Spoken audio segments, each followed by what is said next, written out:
it jumping, no jackrabbit. I am the Eno when it's spelled backwards. Can't lose my win like I'm asthmatic. I am the ghost, Mr. St. Patrick. When I'm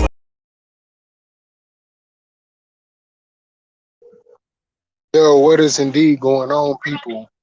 And welcome back to another Sports Reaction. I'm your host, Geno.F.E. Of course, I am on the road right now, so I will not be able to do the custom commentary like I do every week. But I will be able to go with WBBM. They will be able to do the live commentary. I do not own the rights to it, but they will be able to do it until further notice. And then I'll give my own halftime show and also possibly post-game show. But until then, people, here is the commentary from WBBM. I'm in Itasca, man. Trimmed in Seahawks green. Usually great pass, but not today. The piping. It's not necessarily piping. It's kind of intermittent green type of blotching. So you're going Itasca to where? 6.2 miles from the Addison. Mm-hmm. 12-4 in 2020 to a 7-10 season. They open against Denver at home, at San Francisco, home to Atlanta, and at Detroit. But since 2010, with general manager John Schneider, they have 3,042 player transactions. It's an insane number. Right, but that's kind of the inevitability of football because of injuries, because players retiring, free agent transactions. I know it's an abundance with this team, but, you know, if you're constantly searching for the next talented guy, that's what you go through. Pete Carroll, 119, 73-1 as a Seahawk, 163 career wins overall, 19th all-time, including playoffs, 9 straight winning seasons between 12 and 20 until last year's sidetrack, and no more Russell Wilson, no more Bobby Wagner. So they're finding new leaders with young players that he says run fast, but can they play fast? You can't anoint a leader. The leader has to be born and bred. So they went and signed Metcalf to a big, huge contract. If he doesn't get thrown the ball with regularity to satisfy him, he's not necessarily going to be a leader. He could be more of a complainer. All right, last year, though, he had 104 targets, 62 catches for DK Metcalf. Tyler Lockett, a guy who was an elite ball tracker. He had 107 targets and led the NFL in big play, deep ball yardage. Yeah, but we're talking about a different quarterback. And now if you don't have a quarterback that is still undecided at this point in the preseason, and it hasn't been that way in the entire time of Russell Wilson, it's still question marks leading into the regular season. One of the other things I thought was interesting, they've had 58 losses since the final half of the 2011 season. The opponent's average margin of victory in those games, 6.9 points per game. It's been tight games all the way around for the Seattle Seahawks. Our national anthem today, Nicholas J. Paul Bernard will have the national anthem. Oh, say, can you see by the dawn's early light what so proudly we hailed at the twilight's last gleam, whose broad stripes and bright stars through the perilous fight for the Russell Wilson's playing time. For so gallant we stream, and the rockets Okay. Damn. Damn. Well, that's the wind out of my sails. Okay. Yes, sir. While they doing the Star Spangled Banner, we still just talking about what's going on with Star stuff. What's going on, YTC? How you feeling? As I said before, I'm currently on the road, so I won't be able to do special commentary as usual, or will be commentary presented to you by WBBM, but I will be giving a halftime show and a post-game show, possibly in between. But it is definitely what is going on currently right now. But so far, of course, the Bears did win last week in the preseason game against the Kansas City Chiefs, but it still gave me a few worries about the starting defense and the offense. You know, the interior of the offensive line not being able to hold nobody and the tackles, still letting people blow past them in the defense, allow Patrick Mahomes in that first unit just to carve them up quickly as possible that first time, and that scared the hell out of me. So hopefully it's not more things to come when the first game of the season start, when they take on San Francisco 49ers. Because if that's the case, Bears definitely gonna have their ass handed to them. Well, hopefully that bullshit do not happen. But we're gonna see exactly what's gonna go on with that shit, man. Hopefully that don't happen.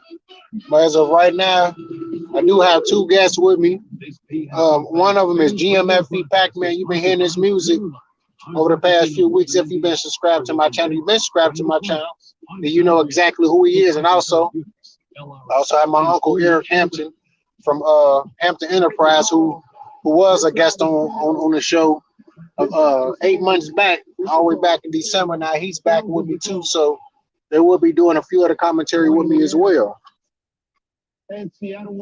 So we will be talking, discussing what's going on in between. What's going on, Giants Nation? What's going on, bro? How you feeling? No. Just running the stream and talking about Bears football. I'm talking about what's the upcoming schedule and what to worry about.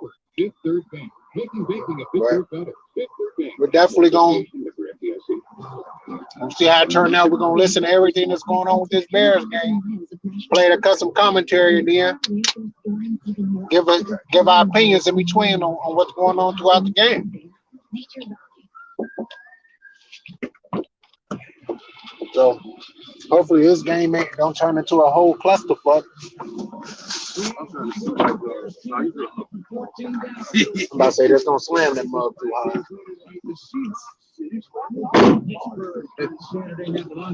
Oh, yeah. But the game is getting ready to start, so until then, you can listen to WBBM. 34-6 Seahawks win. Sean Smith, our referee, 8 years in the league out of Ferris State, and his crew tonight includes Brian Neal, the umpire down judge, Mark Hittner, line judges Michael Dulce, Dairo Prelo, longtime field judge, Clay Renard is the side judge, Dino Paganelli is the back judge, and Mike Wimmer, our replay official. How come you don't give the occupation like you do during the regular season? Well, last week you didn't need it. They don't have it anymore. Okay, they took it out of the book. Get some researchers then. Yeah, exactly. Bayless Jones Jr., of course, at the rookie out of Tennessee. Will take the opening kickoff. He's off to the left. And on the tee, the ball is ready to be put in play by the Seattle Seahawks. We are underway from Seattle. Kickoff in the air by Jason Myers. Returnable near side of the 1. Straight ahead to the 10. Opening 20, 25. And Bayless Jones gave up the football, but I think he recovered at the 31-yard line. That's the number one key for rookie returners, to make every special teams coach in the NFL turn gray or lose their hair is ball security. Well, you know, we fast starts, Jefferson. We always talk about Justin Fields' first quarter in 2021, 0 touchdowns, 3 interceptions. So start smart, start fast. 30 yards on the return, but discussion now by Sean Smith and his crew. Starting lineup, sponsored by Sherwin-Williams, bringing color to the Chicagoland area with more than 100 neighborhood stores. The Bears offense with Justin Fields looking to start fast here tonight. He's got Equanimeous St. Brown out there with Darnell Mooney and Cole Kmet tonight, Tommy. Yeah, I think we got to see a lot of. Yes, sir.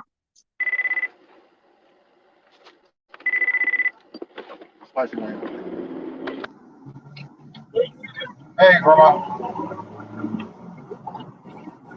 Yeah, I know I'm doing a commentary for it now. Love you too. Bye-bye. Slot left and Cole Kmet jogs from the left side of the line to the right. Snap out of the gun. They pull the play fake to Herbert. Going to toss a tight end screen. Caught right side of the 30.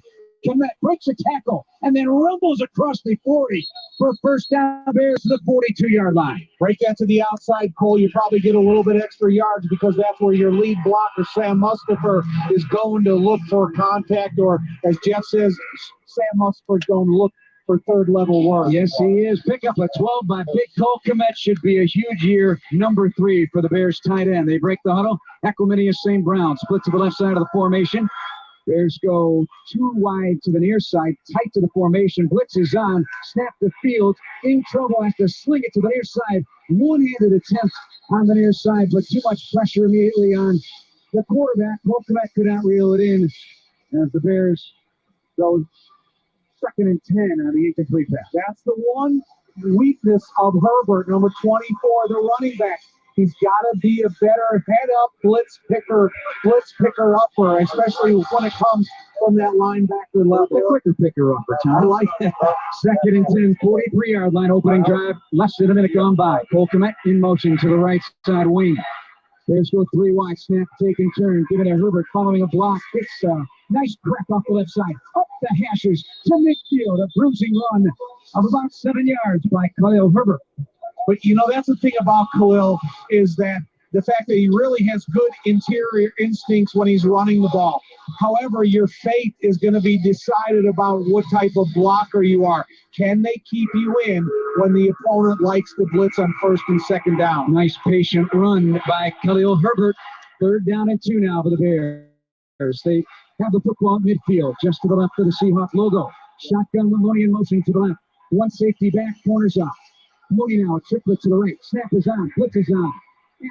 Fields, dodging, lunging, going to be short of the first down. Gives up the football. It's recovered by the Seahawks. When he went down, he gave up the football. Now that'll be a decision by the crew. Seahawks believe it's their football, and covering it is Cody Barton, their explosive linebacker. I think his knee's down, but, you know, when you look at the intricacies of the blitz pickup, nice job by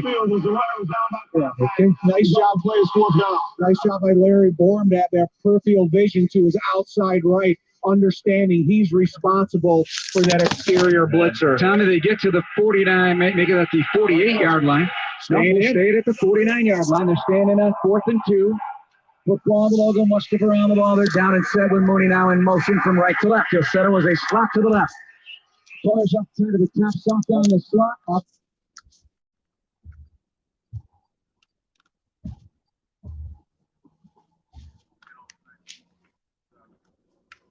Against Larry Bourne, but there's also defensive confusion. They didn't understand their coverage. Defense number 52. 5-yard penalty.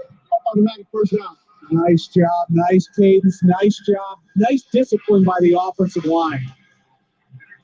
That is Taylor. Their Seattle defense last year gave a 36 penalty first downs for opposing offenses. They gave the Bears one right there, so the drive stays alive. And this is on 4th down. Yes, better evaluation for the Chicago Bears. One back set. Fields is going to dip under center. Just underway, 12:33 to go. Snap, play fake, pressure coming. Jenkins cleans out the blocker, and he throws right. Herbert the catch at the 40-yard line, up front the 41. And now they'll call it the 40, a gain of 4. Duck Lady, our statistician, Paul Seranger, engineer, Little Z, handling the parabolic flight downfield. Alex Kuhn is our producer. Nice job by Tevin Jenkins to keep contact with the defensive lineman. Even though he got some pressure, he was able to get force against him to keep him off balance.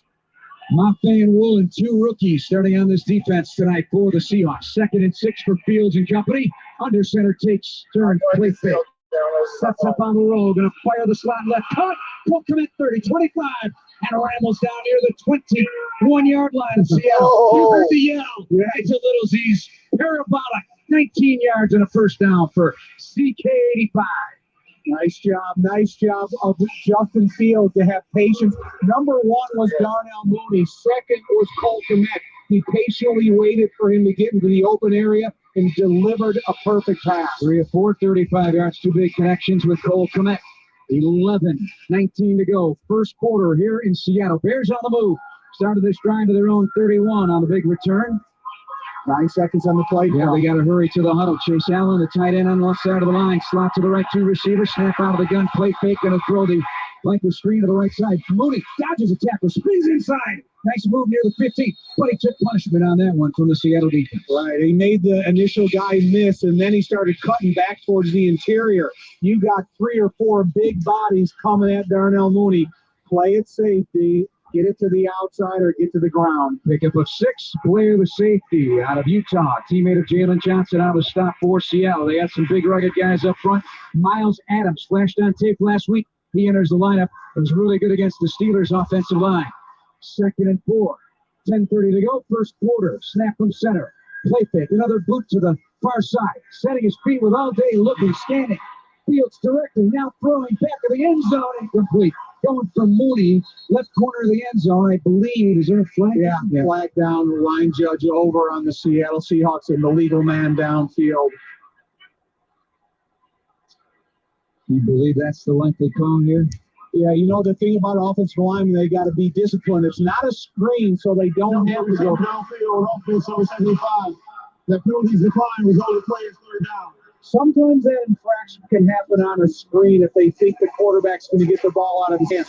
But when you're just running a bootleg, that offensive line's got to be disciplined at that line of scrimmage. Dante Pedersen is the lineup. Number 86 for the Bears. His dad, a great baseball player, Gary Pettis, was at Hallis Hall with Kenny Williams of the White Sox, watching practice the other day. And then they went on that night and beat Houston. 3rd and 4. Football to 15 for Fields and company. Snap back. Here comes an extra attempt, and they throw on the right flank. Herbert, but immediately put down to the ground. Open field tackle by Josh Jones. The Bears are turned away. They'll bring in Carlos Santos. Slow process in the decision-making and then lackadaisical flight of the ball. Allow that defender to really close the distance and deliver the hit exactly when Khalil Herbert was getting the ball under control. 12 and 19 yards pass completion for Cole Kmet, the highlight on the drive. 35-yard try from the right hash for Cairo Santos. We were watching him kick in pregame in bombs. 40 straight at one point last year. Jason Myers, 37 point in a row. Snap and placement by Cairo Santos. It's up and good. And the Bears are on the board with a 3-0 lead here in Seattle. That field goal flies with the Legion Air, official airline of the Bears Radio Network. Live the nonstop life. Experience more with low fares and nonstop flights only at Allegiant.com. 10 plays, 52 yards at 5:26. Bears 3, Seahawks nothing on the PNC Bank Bears Radio Network. Wake up to Chicago's most trusted source for credible, unbiased news. Tomorrow morning, News Radio 105.9 WBBM. When the guys are ready to hit the town for a well-deserved night out, Hard Rock Casino Northern Indiana is your one-stop for all things entertainment. With over 1,600 slots, 80 table games to choose from, the party never stops. The state-of-the-art casino combines world-class gaming with delicious dining options to bring Vegas experience to the Midwest. Whether you're hoping for that next big win or just looking to have some fun, you're sure to find it here at Hard Rock Casino Northern Indiana. Must be 21. Gambling problem? Call 1-800-9-WITH. Synanon was the world's first drug rehab. People called it the miracle on the beach. But soon, people were calling it something else. They were saying it was a violent cult. Listen to The Sunshine Place, a creation and presentation of C13 Originals. A cadence Turn that shit on. Executive producer until the game start back and up. Robert Downey Jr. Like I said, we still on the road. I know. I know we still on the road. Like I said, I'm on the road with my Uncle Eric Hampton, and also my brother G.M.F.E. PACMAN. So we on the road while we listen to the Bears game, and make sure y'all hear this motherfucker real talk, so y'all know exactly what the fuck going on in this bitch. So that's what's going down. We on the road, we on the move, doing our motherfucking thing, bro. Real talk. Yeah, Mooney was all along based on what I heard. Take 37 minutes. All right, you know, that's the reason why.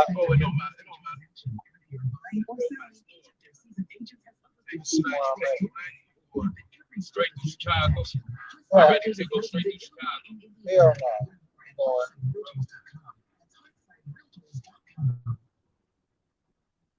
Is there any place we want to go Right, over we there? make Yo, what's going on, Eddie? What's going on, bro? How you feeling, man?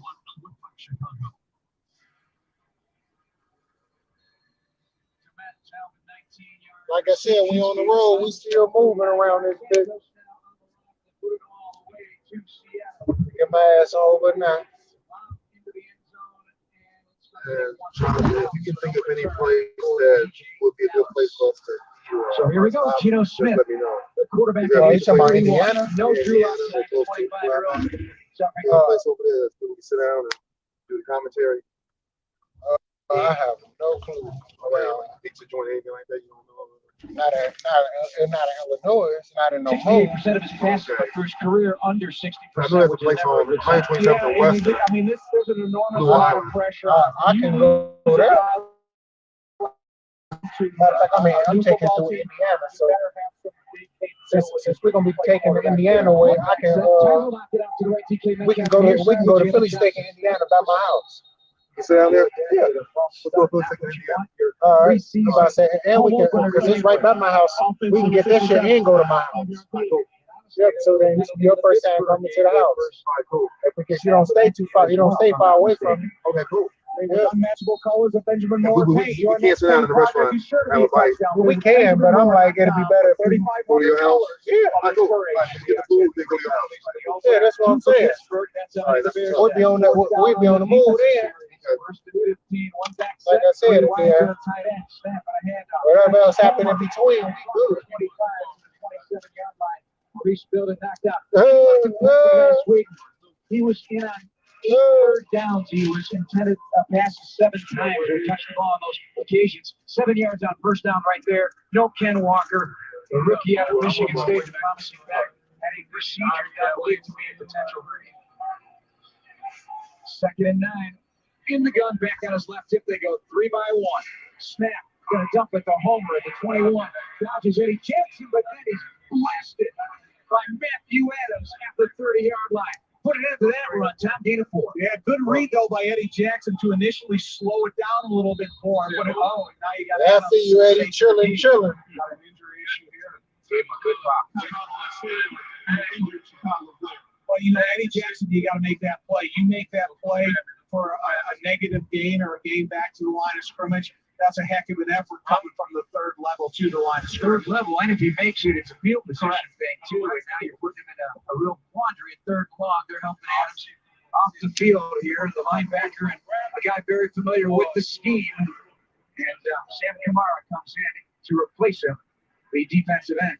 You know, one thing about 3rd and long with Geno Smith is a heck of a lot different than 3rd and long with Russell Wilson, because he's the type of guy that can run around behind the line of scrimmage and almost critique the defense to the point where he can make a big downfield throw. I think if you're willing to put immediate pressure on Geno Smith, and like I said, let me see the pocket. Pressure from in the pocket.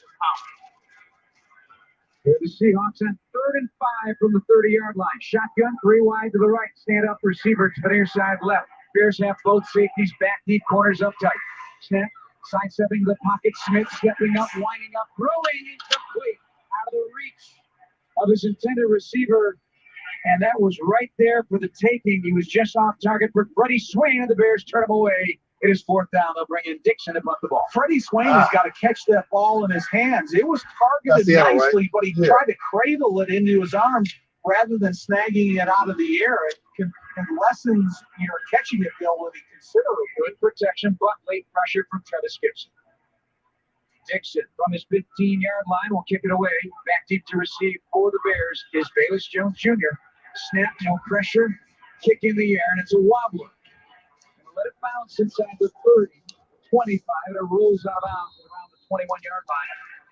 Bears will get their 2nd possession. Duke Shelley was back out there on special teams. Tommy's good banged up. That's got to be part of his contribution if he's going to make this team with this new staff. 49-yard punt, no return. 3-0. Bears have the lead over the Seahawks with 8:15 to go in the 1st quarter. This is the PNC Bank Bears Radio Network. Weekdays at noon, actionable information for you. Bears Oh, doing yes, their sir. thing, baby. Yes. That's what I'm talking about. So far, the offense looked better. Much better. Hell yeah. So much better. And that was the biggest complaint. Hell yeah, especially last week. They did not look good whatsoever. Not at all. And they sound so much, it looks so much crisper and fresher now. And Jordan Fields delivering the goods early. He's doing the damn thing, man. Yeah, Justin got to keep it up. You know, I don't know how long the offense is going to stay out there, but they definitely got to get that shit together. Yeah. But Justin Fields is doing the right thing, and the boys are looking really good. This should be a very, very good game. I mean, Seattle Seahawks just to plan out what they're going to do without, Russell Wilson. Shit, they got to put all their magic together every year. That's Geno Smith, who I forgot he still was even in the goddamn league. I ain't heard of him right. playing significant times since he was with the fucking Jets. Right, like Geno who? Right. He retired like a couple of years ago. No, he still played. Right, that's what I'm like, damn, okay. I'm like, okay then. And we want to see what he can do because, without Russell, I'm not saying that they'll crumble and fall, but it will be something else to see how they react and how they play with the team. Yeah, without the guy to always put the pieces together. Always put the pieces together. There's multiple times that the Seahawks should have probably been 5-11, 6-10 before the 17-game schedule before. And if it weren't for Russell Wilson doing his magic, the team wouldn't even be that damn good. Because we're getting off at 55. Because they ain't had no good ass defense. They ain't had no good defense since what, 2013, 2014? Yeah. So it's not like their defense been dominating. Not at all. Who are we talking about? Talking about the Seahawks. And Russell Wilson got traded in the offseason. Right, I'm about to say. The Denver Broncos? Yeah, he with Denver now. Wow. So that shit over with. Did you even know that? But the game back on now. They need a hand up or just a little assistance on certain pass protection. Down by South Africa's Dieter Iceland out of Yale, his third year with the Bears, rugby Olympic lifter, converted to full 8 years ago. 8 years ago, and now trying to show what he can do. High formation for Trevor Simeon, the Northwestern product. Good line. Short takes and extends the hand off to the near side, coming over here's Ebner, and he's submarine down the hit. Gets near the 23-yard line. Short gain of a couple of yards. It'll be second down today. Finney's Beverage Depot, the official wine and spirits provider of the Chicago Bears Radio Network. Tommy, if you can't find it in Finney's, probably not worth drinking. Last week for Simeon at 115, one quarterback rating. Second and 8. Bears you lead 3-0. Coming up 9 minutes to go. First quarter in Indiana. Yeah, we want Indiana. We want to get up outside some yards. Here's some wide receiver. Slot to the left is Pettis in motion. Shaughnessy out of Naperville. And as they closer to their side, snap out of the gun, hand it off on the gun run. Ebner circling around. Gets to the 25 in a short. Sorry about that. We sorry about that. Bring up third down at 6 upcoming for the Bears. These young running backs got to learn to trust the point of attack. If you try to freelance all the way to the backside, you're usually running back towards unblocked tacklers. Have faith in your offensive line at the point of attack and get to that second level. 3rd and 6. Fields had 2 third down opportunities. The Bears whipped on those. And it's 7:18 to go in the first quarter. Crowd comes to life here in Seattle.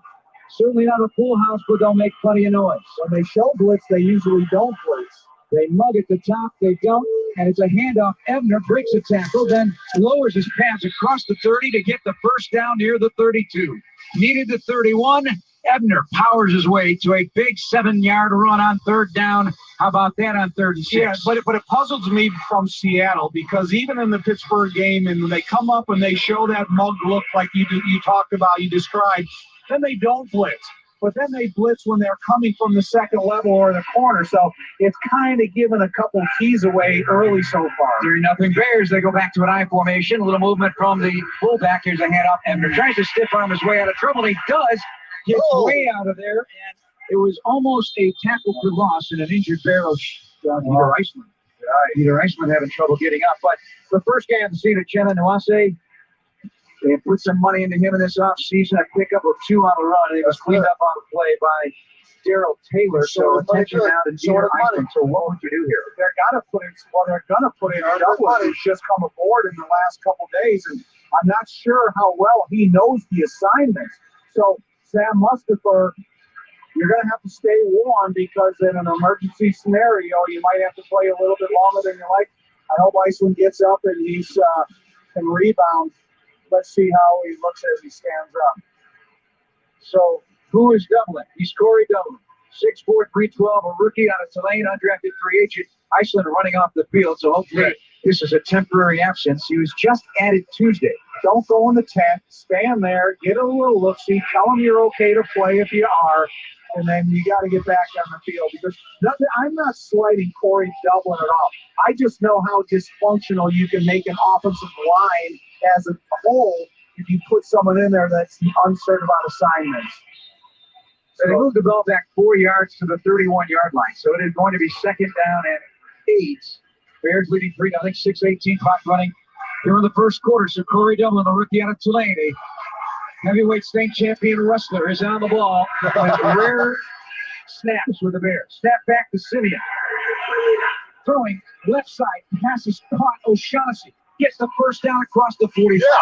On the hashes to the 47. Drags a tackler to pick up a mighty big 16 yards on 2nd and 7. Nice work there by Kevin Jenkins because he gave him that left hand before he went outside to his responsibility.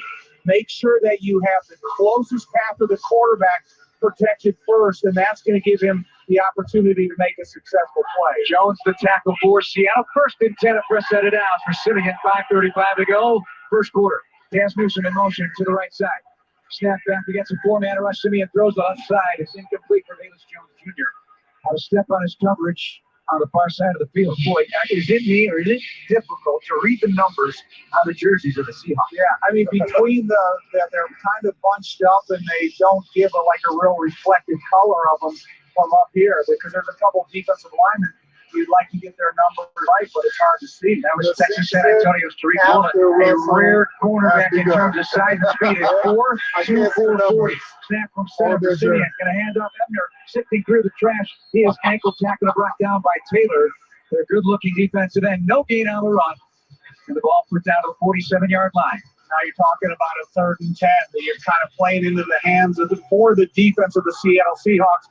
And who's ever calling the plays for Seattle defensively when you have the center in there. So, again, guards, give your center a little bit of help. 5 minutes to go, first quarter. Bears go Darrington Evans, the running back, out beyond the numbers. Now he'll pull back inside to the left tip of this quarterback. Seahawks have their safeties and corners back. Snap back, 4-man rush, and a stun upside. Here comes trouble. Throwing left side, incomplete, got rid of it in a hurry to Evans. And it's Jenkins who's trying to deal with Uchenna Nwosu. The defensive end, they might have got him for a hole. Offense, number 72. That penalty is declined. Result of play is 4th down. So the penalty is called on the Bears. He may have had the wrong number on that one. Well, Sean Coleman. He was in there. A little bit of a late grab. They're trying to scramble off to the left-hand side, and he's got a certain protection in mind. He doesn't know where the quarterback's going to try to flare to. Ready swing. Back deep to receive a punt. He's set up outside the hash on the far side of the field near the 10. Trent Gill had a great debut last week. No pressure until late and sends up a bomb. Very good hang time. Selling down to the 10. That's pretty right. He's going to run out of real estate. He didn't want to get it. He steps out of bounds shy of the 15-yard line. So great hang time there. Coverage got downfield. They married it together. Bears have a 3-0 lead. 4:27 to go here on the first quarter at Lumen Field in Seattle. We're going to take a break out of PNC Bank. Bears Radio Network. This weekend, take me on this here. Bears looking good, boy. Oh, yeah. Yeah, that's what I'm talking about. So far, the Bears are doing their thing. Of course, first team came in, they did a few series, and now they back out. Now it's Trevor Siemian and the backups. But so far, is what I like to hear. You know, once again, you listen to the Bears game, Bears versus Seattle Seahawks on WBBM Sports Radio. Your host right now is Geno Smith. I'm on the road right now, so I'm not able to give you my own personal commentary. But I will make sure that you're able to catch the Bears game if you're on the road and you don't have a TV or something going on that you can't watch the game. Go still make sure you can hear that Bears game no matter what. So that's what's going on. I'm here with my two guests. Eric Hampton from Hampton Enterprise, and also a guy that you be hearing his music all the time on my videos is G.M.F.E. PACMAN. So we giving it to you with the Bears commentary, custom commentary along with WBBM. So when it does become halftime, that's when we will be talking more so about what is going on with this Bears game.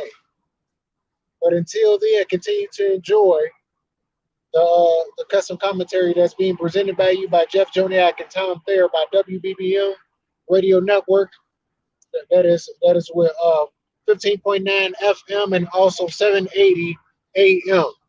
So those are the guys that you'll be listening to.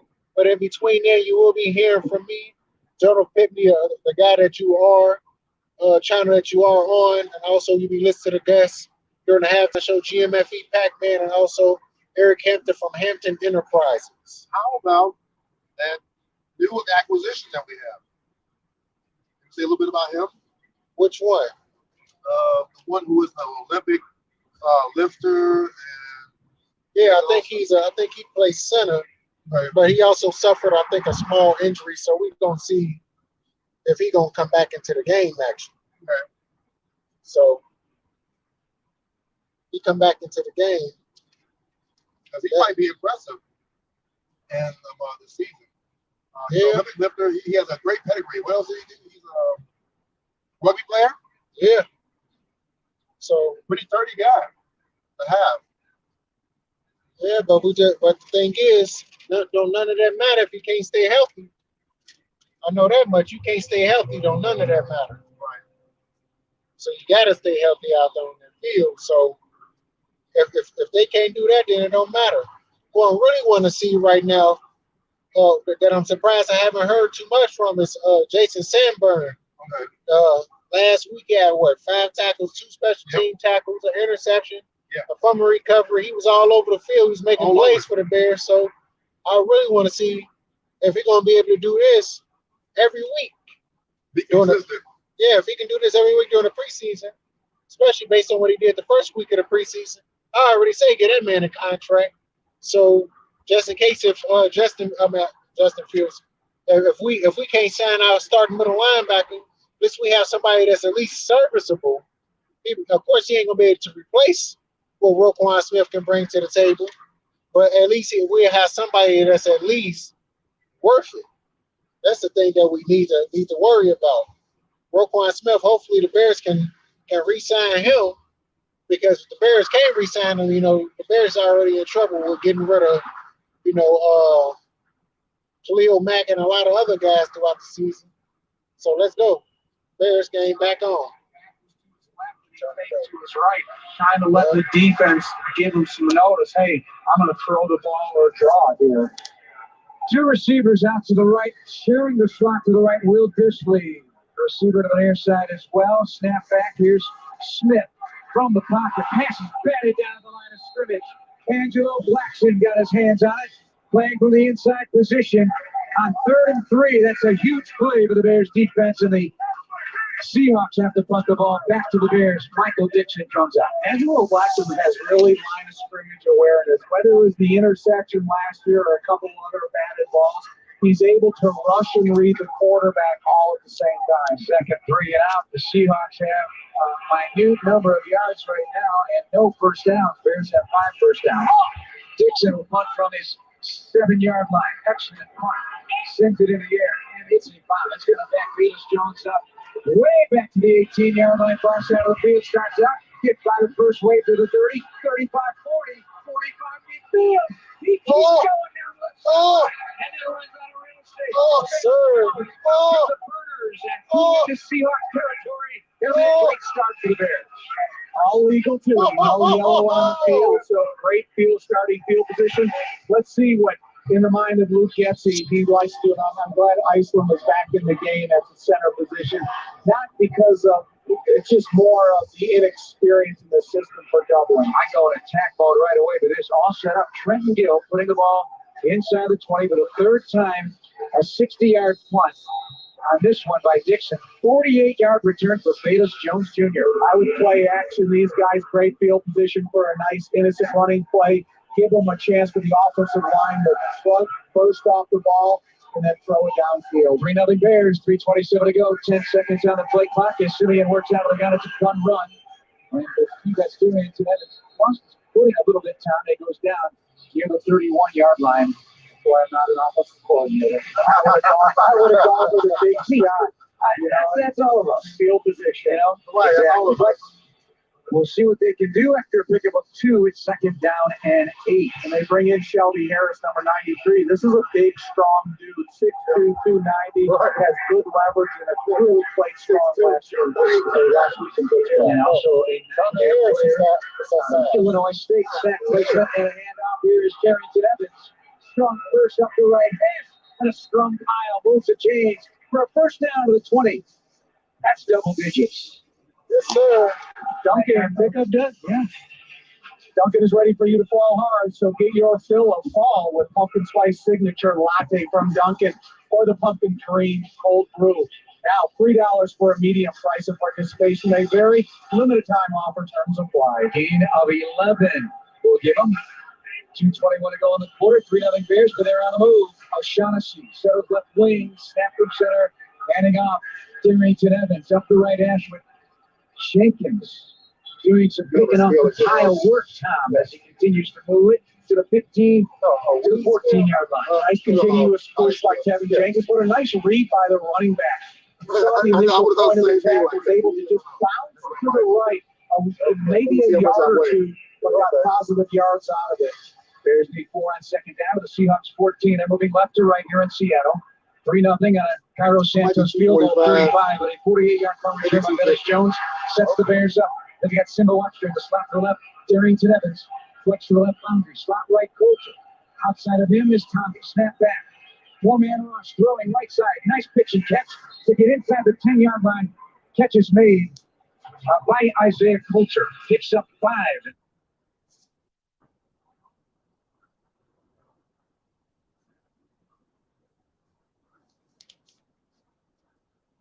Job by those guys being able to sustain the protection so the quarterback can be able to set his feet and find his target beyond the first down mark. 6'2", 198-pound Coulter picks up a first down for the Bears. Evans and Simba Webster out to the left, right side. Bayless Jones in the slot. Tongas is a flex.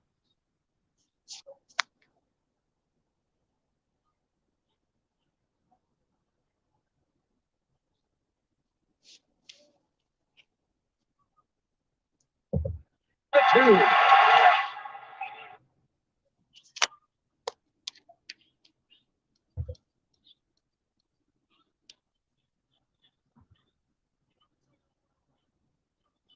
Change to see if they can get an offensive lineman to jump, stay in their stance, and provide the protection. Play game clock down to 22 seconds. A reminder of the news you need for your day on the sports, music, and podcasts you love all on the free Odyssey app. Download it now and be sure to follow News Radio WBBM. Let's go to quarter 2, Jeff. Yeah, just kill it here. Ball at the 2, 2nd and 2 for a Bears team leading 3-0 here in Seattle. And that's exactly what we're going to do. Nice read by Simba Webster there, knowing that their linebacker was blitzing. Knew where to read his, get his hot read. Jimmy in at 4 and 5 with 29 yards. Trying to get in the end zone. We come back for the second quarter on the PNC Bank Bears Radio Network. Wake up with Cisco. Yes, sir. That is the end of the first quarter. Of course, the Bears is up 3-0 over the Seattle Seahawks. Of course, the very first drive was a 12-play, 52-yard drive. The Bears was not able to get it in, but they did show some promise by driving the ball down the field, first team on first team. So it lets me know that this Bears team, to go against the right team, they can provide some type of spark on offense. It may not be leading the touchdowns right away, but of course that is what the preseason is about, to see if they can be able to get into the end zone, see if they can do things and tweak things here and there, and try to find the right offensive lineman to be able to come into the start of the season, the right personnel, right everything. So hopefully, like I said before, and I'm going to say it again, the Bears can do something and shock some people, because so far the Bears is predicted to win in maybe 5-6 games. And that's going to be really, really good coming into the season, because while a preseason game or season does not a regular season make, this is a good indicator what they could possibly do, especially with this new coach and everything being kind of new here in that regard. This looks promising for the Bears that can really maybe have some momentum going forward into the regular season if they keep doing this, and maybe do some really big things this year. As far as games is concerned, I think the Bears really have a good chance of doing something that might be respectable, that hasn't been done in quite some time with the organization. So I'm looking forward to seeing what happens after this. Right, I'm like, if the Bears do it right, they could jump off the season at least 1-0, shock the San Francisco 49ers. I don't know how it's going. I don't know if they're going to beat the Green Bay Packers. That's slim to none chance. But at least when they're going against a team like the 49ers, they go against the Giants, teams like that, they do have a shot at winning the game. Yeah. So let's see. Game back on now. Completions from Justin Fields and Trevor Siemian. The Seahawks, no first downs. Bears have 7. And just 17 yards of offense for the Seahawks. If you recall, last week against Kansas City, the Bears in the second half held the Chiefs, I believe, to 13 yards in the second half. So here we are, second and goal, I formation backfield. Darrington Evans, elite man, and Newsom runs in motion left to right. Snap, play fake, going to throw back to the right flank. Caught by Thomas. Got it in the end zone. Touchdown! Touchdown Bears!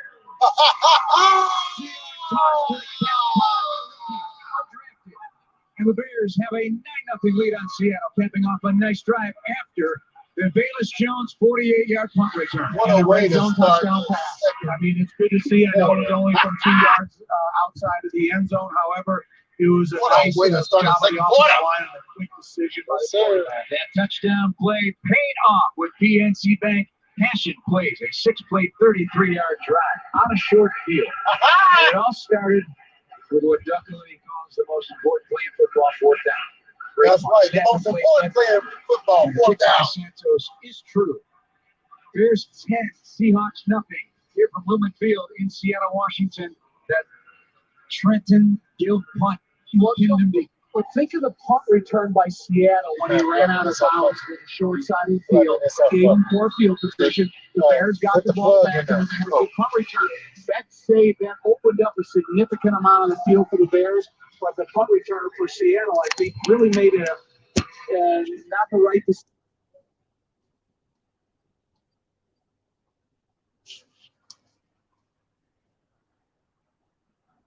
Out tonight here in Seattle, and this place obviously known for the noise. And if you recall, Tom, when we did the season of COVID from the studio, didn't travel. We were in the studio at WBM.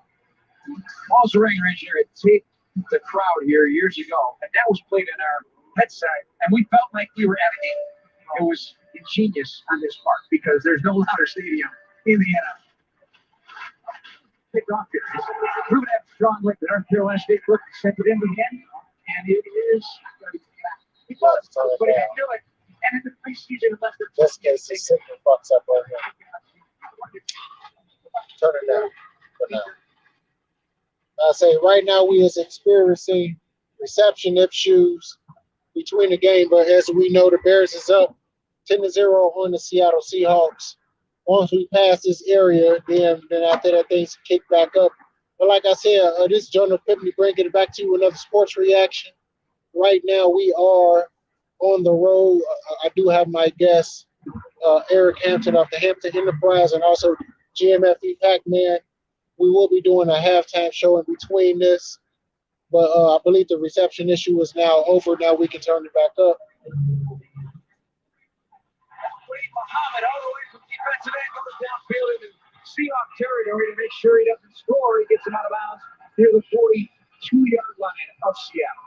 Excuse me, of the Bears. When you look at that backside cutback, those are the type of plays that's going to define this year's career of the Travis Gibson, because he's got to beat that offensive lineman to his inside shoulder, and he's got to shut off that backside cutback lane. And so that type of play is the play he's going to need to make. No loafs for Al-Hudi Muhammad. He knows what to expect from Matt Eberflus, and he was trucking to catch a very fast back in Travis Homer.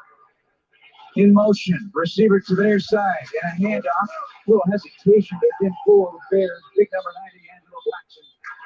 Gobbles him up, puts him down to the ground on the 40-yard line. Gobble. There's an injured player and two injured players. There's an injured Seattle Seahawk and an injured Bear. Looks like they may have been tangled up. Two guys just on the turf playing right next to each other. So we'll take a look and see what's up with that. But Angelo Blackson, valuable piece. He can also play some great technique too, Tommy, not just the nose. But Travis Gibson just got thrown backwards, and then he got planted on his back. He's going to have to rebound from that play right there because numbers, I thought it was 73. Who's ever, maybe it's 72. Abram Lucas playing right tackle. So is there collision? It was their collision, No, the two of them? Or no? it was more of Travis. We got a break, first of all. Let's take a break. 10-0 Bears, second quarter on the PNC Bank Bears Radio Network. Yes, sir. So as they take a break, of course, we do comment more and more.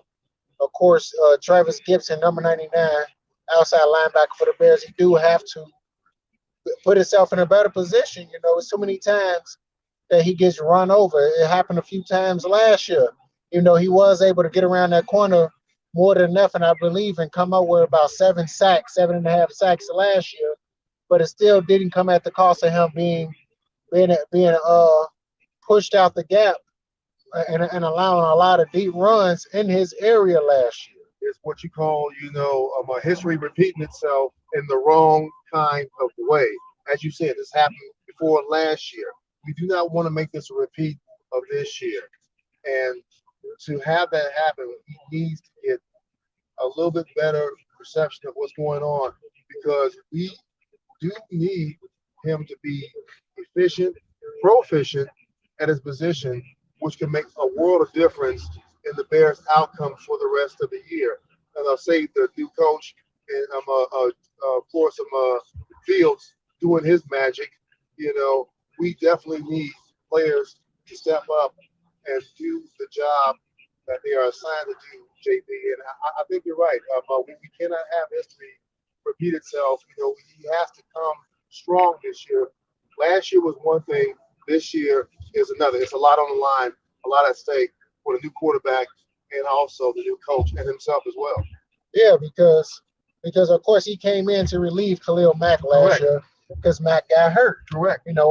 Played 6 games with a broken foot. Yep. Still had 6.5 sacks regardless of that, but he couldn't play no more. No. And he came in, he got the other seven sacks in between. So he did his job. He was serviceable in terms of pass rush, but when it came down to being a run stopper, he got ran over a few times. As what I like to call, and a lot of old school coaches like to call, he got caught up in the washer line. He'd try to break inside, and then the running back will break it back to the outside, and he was outside contained.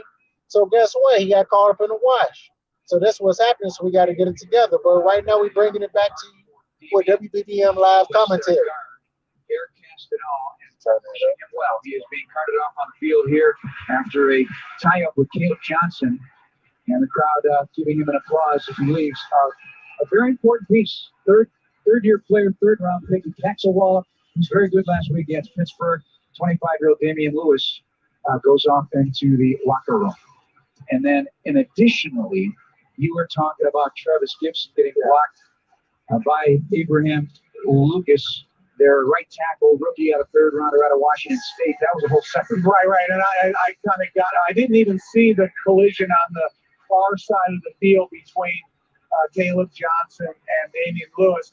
I was watching Abraham Lucas going against Travis Gibson, and Lucas had a drive block that, and you rarely see it. I want to see how Travis is. You got to regain your confidence. You got to regain faith in your technique and everything to be able to rebound from that. It happens to everybody in everybody's career, just like offensive linemen get right off the sack. Defensive linemen, sometimes they get blocked. So they're still working through getting reset here on the defense right now for the Bears. Lamar Jackson, cornerback for the Bears, and safety Elijah Hicks. We heard from him in pregame, a man with a lot of confidence back there. Should be excited to see him play. Jalen Jones is the nickel corner here, and Tyler Gordon for one of the two. He could be outside or inside here, not sure which yet, but it looks like Jalen Jones will be the outside corner.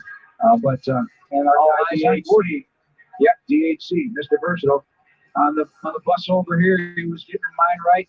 Out here, first guy out in the practice field every single day at Hallis Hall. Yeah, that impresses me because I stayed in the locker room until the last second. I had to go out to reserve as much energy as possible for practice. He goes out there 40 minutes before practice and is working through a little bit, just different technique. 10-0 Bears. They've got the lead. 14:02 second quarter. It's 2nd and 8 from center of the Seahawks. Left to right at Bears territory now. One back set. Slot receiver, 3 wide. That slot receiver, Johnson, pulls in tight.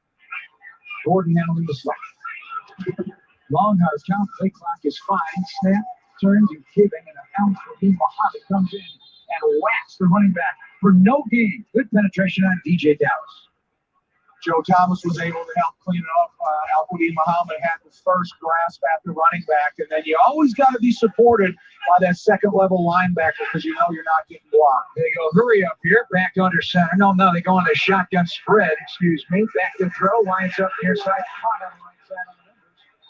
And it's Joe Thomas tackling Penny Hart. Gordon also assisting. That's a pickup of 6 for Seattle.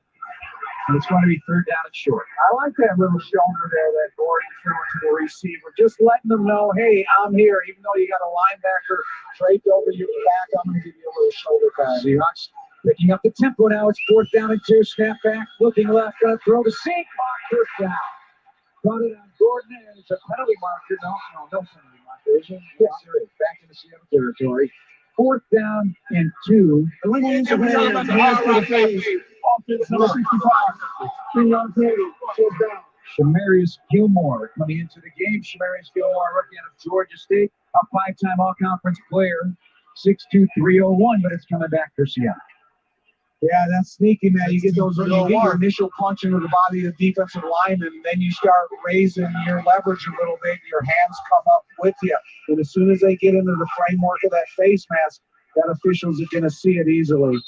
Here's Michael Dixon now, set a record with 40 inside the 20 in 21. The Ray Guy winner and Aussie Rules football player will kick from the near side hash. He's smart, Bayless Jones. 4th and 12 punt, Bayless Jones in single safety. It's an end-over-end boot. Bayless Jones. Let it bounce. Oh, and the Seahawks tap it back. His heels are on the goal line. No, that's a touchdown. So it was a well-played situation by the Seahawks. But they backfire with the heels on the ground. And they thought they had him inside the 1. Instead, the Bears will take over at the 20. Leading 10-0 against the Seahawks here in Seattle. Yeah, smart decision by Bayless because you don't want to catch it inside the 10-yard line like that. But then you got to understand your landmark. Moving on the field. Seahawks. There's a receiving player, kicking player touch the ball while standing on the goal line. Touchback. First down. 44-yard punt and no return. Bears operate right to left. Sean Coleman, the left tackle. And Zachary Thomas now the left guard. Tom Schofield in our right guard. And Dieter Eisman back at center. Ebner, the running back for Trevor Simeon. Right side slot. And O'Shaughnessy now in motion to a right wing. From center, Simeon on a plate fake. Bootlegging to the far side of the field. Gets a little help from O'Shaughnessy. Buys him some time and he just throws it away as he started to approach the chalk. So Simeon with a smart move, bought as much time as he could. Just ran out of time and space. 2nd down and 10. Julian Davenport at right tackle also. So they got almost a full lineup change in there. What have you seen? We haven't talked much about Zachary Thomas. He's one of the draft picks out of San Diego State. They ran the ball a lot. He's got good length for a guard. He's got good balance. He's got good recovery. It'd be interesting to see if maybe he could slide over and play a little tall center. High left for Simeon. He'll duck out her center. Simba Webster out to the right side. Snap and a hand up on the left side. And a back carries it across the 25 near the 28-yard line. There's Ebner, a 8-yard pickup, and I'll leave the Bears 3rd and short. Let's pause for station identification. This is the PNC Bank Bears Radio Network. Bears Radio. Yes, sir. So far, yet again, the second quarter, the Bears lead 10-0. Once again, this is Geno Smith bringing it back to you with another sports reaction, and they are back right away with WBBM Radio. Knowing where he's going the whole time. This time he empties to the left slot. Now back to the left tip of Simeon. 8 in the play clock. Getting some noise in here. He goes to Iceland for a little check. He hits the snap. Play. There you go. Some of the markers. False start. You know, you get that noise cranked up, you keep your offensive lineman in that stance for a long time, and then all of a sudden, anybody. Offense number 72. Second penalty is Sean Coleman, and the first of the false start variety in the first couple of weeks. Yeah, but again, it's it's kind of a combination of crowd noise, keep them in their stance for a long time, and he's trying to anticipate getting out of the stance in a proper blocking position. 204 false starts since 2004 in this building, second most in the NFL. Third down and 6. Bears today are 1 of 4 on third down. Shotgun snap is back. Tight pocket, throws right, single left to the catch. At around the 29, needed to cross the 30, and he does to the 31. And a first down for the Bears and a pickup with 8. Pitch and catch from one vet to the next. And the Bears continue to drive. Really nice job by Simba Webster there, because by the time the quarterback got the ball out of his hands, he still had his back to the line of scrimmage. Turned, focus, caught. Michael Jackson, the corner. Justin Coleman, the DB. Also on a stop. 10:48 to go in the half. Snap from center. On first down, play fake. Pressure coming soon. Running out of the way. Has to throw it away. Evner trying to buy him some time. A little chip on the approaching defender. I believe that is Uchenna Nwosu. And it is an incomplete pass. He is 6 of 9 for 39 yards. Yeah, but good escapability there, making sure that you don't take a significant loss. You got 2nd and 10, make up a portion of it here in the second down, but just give yourself a little freedom outside the pocket so you can get rid of the ball. 2nd and 10, 31-yard line. Bears operating right to left. They go under center in an I formation. Snap. Handing off. Little stutter step move. Evner hits what he can. Not much there. The Seahawks all over it on the far side of the field. Seattle's defense coordinated by Clint Hurt. Bears assistant with Vic Fangio. Yeah, I mean, that's why he's still in the NFL, and he's got a coordinator job. He's worked his way up the ladder, and he's earned the opportunity to be a coordinator for this team. A year ago, with a different style of defense and a 4-3, they were 17th against the run defensively. Third down and 8. Seattle loads up the line of scrimmage. DBs are back. High snap, Simeon retrieves, got a throw his back foot, threw it away to Bayless. On the far side, Isaiah Coaster. He was on the ground. Simeon did a lot of the football. Coaster made a great catch and made the catch. Yeah, they certainly took a chance. The receiver was finishing his route, and he was able to pick that off before falling down. He was then uninterrupted in the end zone. Hit as he delivered to on that play. And the Bears with 9 first down. Seattle just 1 in the punt. Trenton Gill once again. They outnumbered him on the line of scrimmage. They had more rushers than the Bears had blockers. Trenton Gill will flip the ball from his 20, making the 19-yard line. He's sitting on the right hash. Outside the far left hash, near the numbers, is Seattle's return man, Freddie Swain, with a penalty. To win a game, offense, 5-yard penalty, 4th down. Didn't catch that one. Bears time of possession advantage, Tommy. 15:25 to 4:40 today.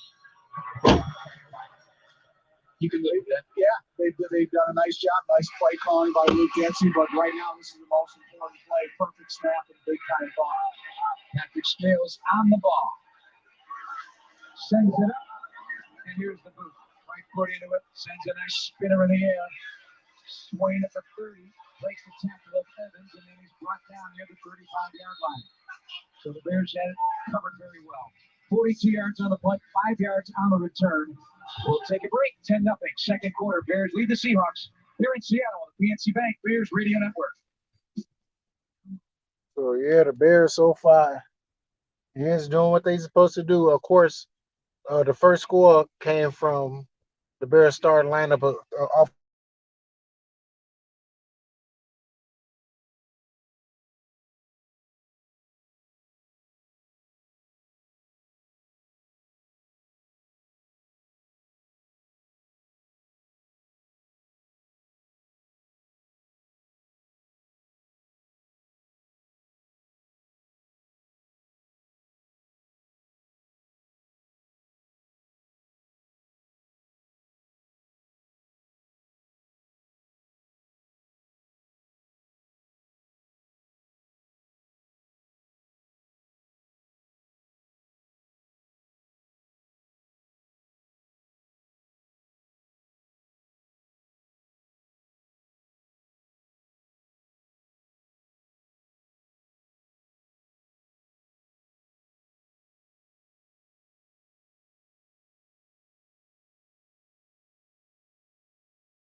I don't know what happened, but clearly something happened.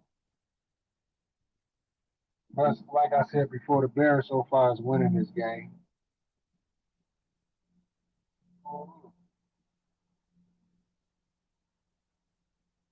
Nobody on the phone. But yeah, I don't know what's going on. I'll be bringing it back to you in a minute. Of course, this is doing custom commentary by WBBM, talking about the Bears taking on the Seattle Seahawks. And we'll be getting back to it very soon. Set down with a 27 on the left hash. Seahawks take the snap.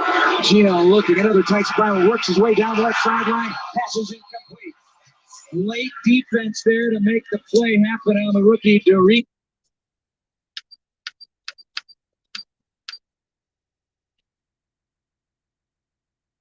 Going after Jalen Jones on the far side, but Kyler Gordon was late getting to his coverage responsibility in the slot receiver to the left. So Geno Smith decided to still hang with the receiver along the sideline. Hicks and DHC out of the safeties for the Bears. 2nd and 10, 27-yard line for Geno Smith. On the left hash in the gun, empty spread. Takes the snap. Plenty of time, but he ejects the pocket, being chased by LaCale London. Throws the left sideline, incomplete. Going back to the same receiver. There is a penalty marker. Derek Young, the intended receiver. LaCale London made a dive for the ankles of the big quarterback. Did not reach him, though. Offense, number 67. 10-yard penalty. 2nd down. That's the rookie, Charles Cross, the left tackle, Tom, out of Mississippi. 9th overall pick. Had a terrific career at Mississippi and a top 10 left tackle. Yeah, you're going to go through some growing pains here at this level, especially when you're playing against a guy like Al-Quadin Muhammad. He's got a wide arsenal of moves, pass rushes, and run-stopping ability.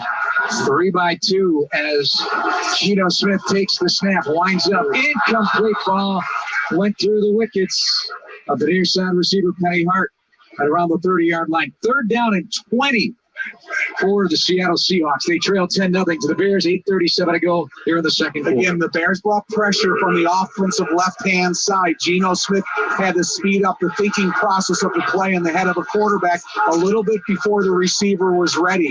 And if you can't focus on the football with that type of velocity, difficult to catch. 4 of 9, 47 yards, 41 of it on one play to Hart. He goes 3rd and 20 in the gun. 2 receivers each way. Takes the snap. They're going to screen it. Kobe Parkinson makes the catch for the big tight end, is chopped down, and it is all white jerseys on him at the 30-yard line. Bears were raking at the ball. They feel they got it out. Well, let's find out if that's the case. Colby Parkinson out of Stanford. You can't miss him. He's got hair that you wish you had at any point in your life. He's got some long flowing hair. Are you setting me up for this great Clips commercial? Go right ahead. Go ahead, Tommy. Oh, I want to see what goes on here because a Seattle Seahawks guy came up with the football. Right. Rolling on the field is a fumble recovered by the offense. 4th down. Bears had 8-9 bodies trying to get that ball out of Parkinson's hands. Matty Berflus got to be happy about that. Same with Alan Williams. And they'll try a field goal here. Same time every time for a great haircut. Just download the Great Clips app or check in online, greatclips.com. That's Great Clips. It's going to be great. Absolutely. 47-yard try now for Jason Myers. Well-paid booter for the Seahawks. Out of hold of Michael Dixon. Off the right hash, slight angle left tackle placement. He line drives that kick up, and it is no good. Bears turn away the Seahawks.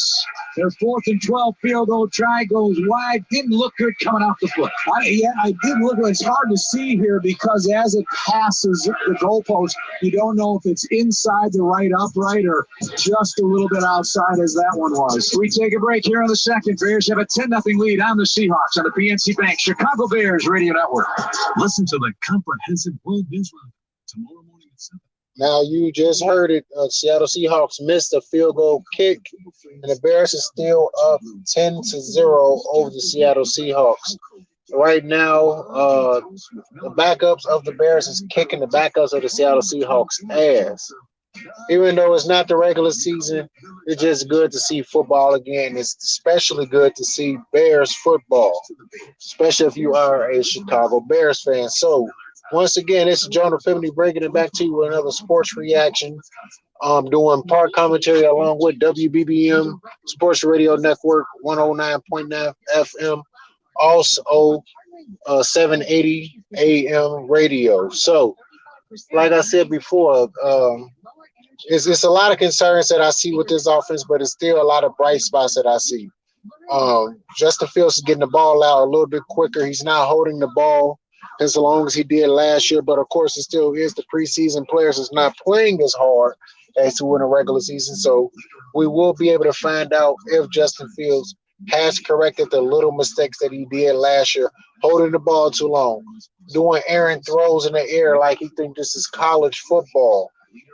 Things that did work in college that just won't work in the NFL.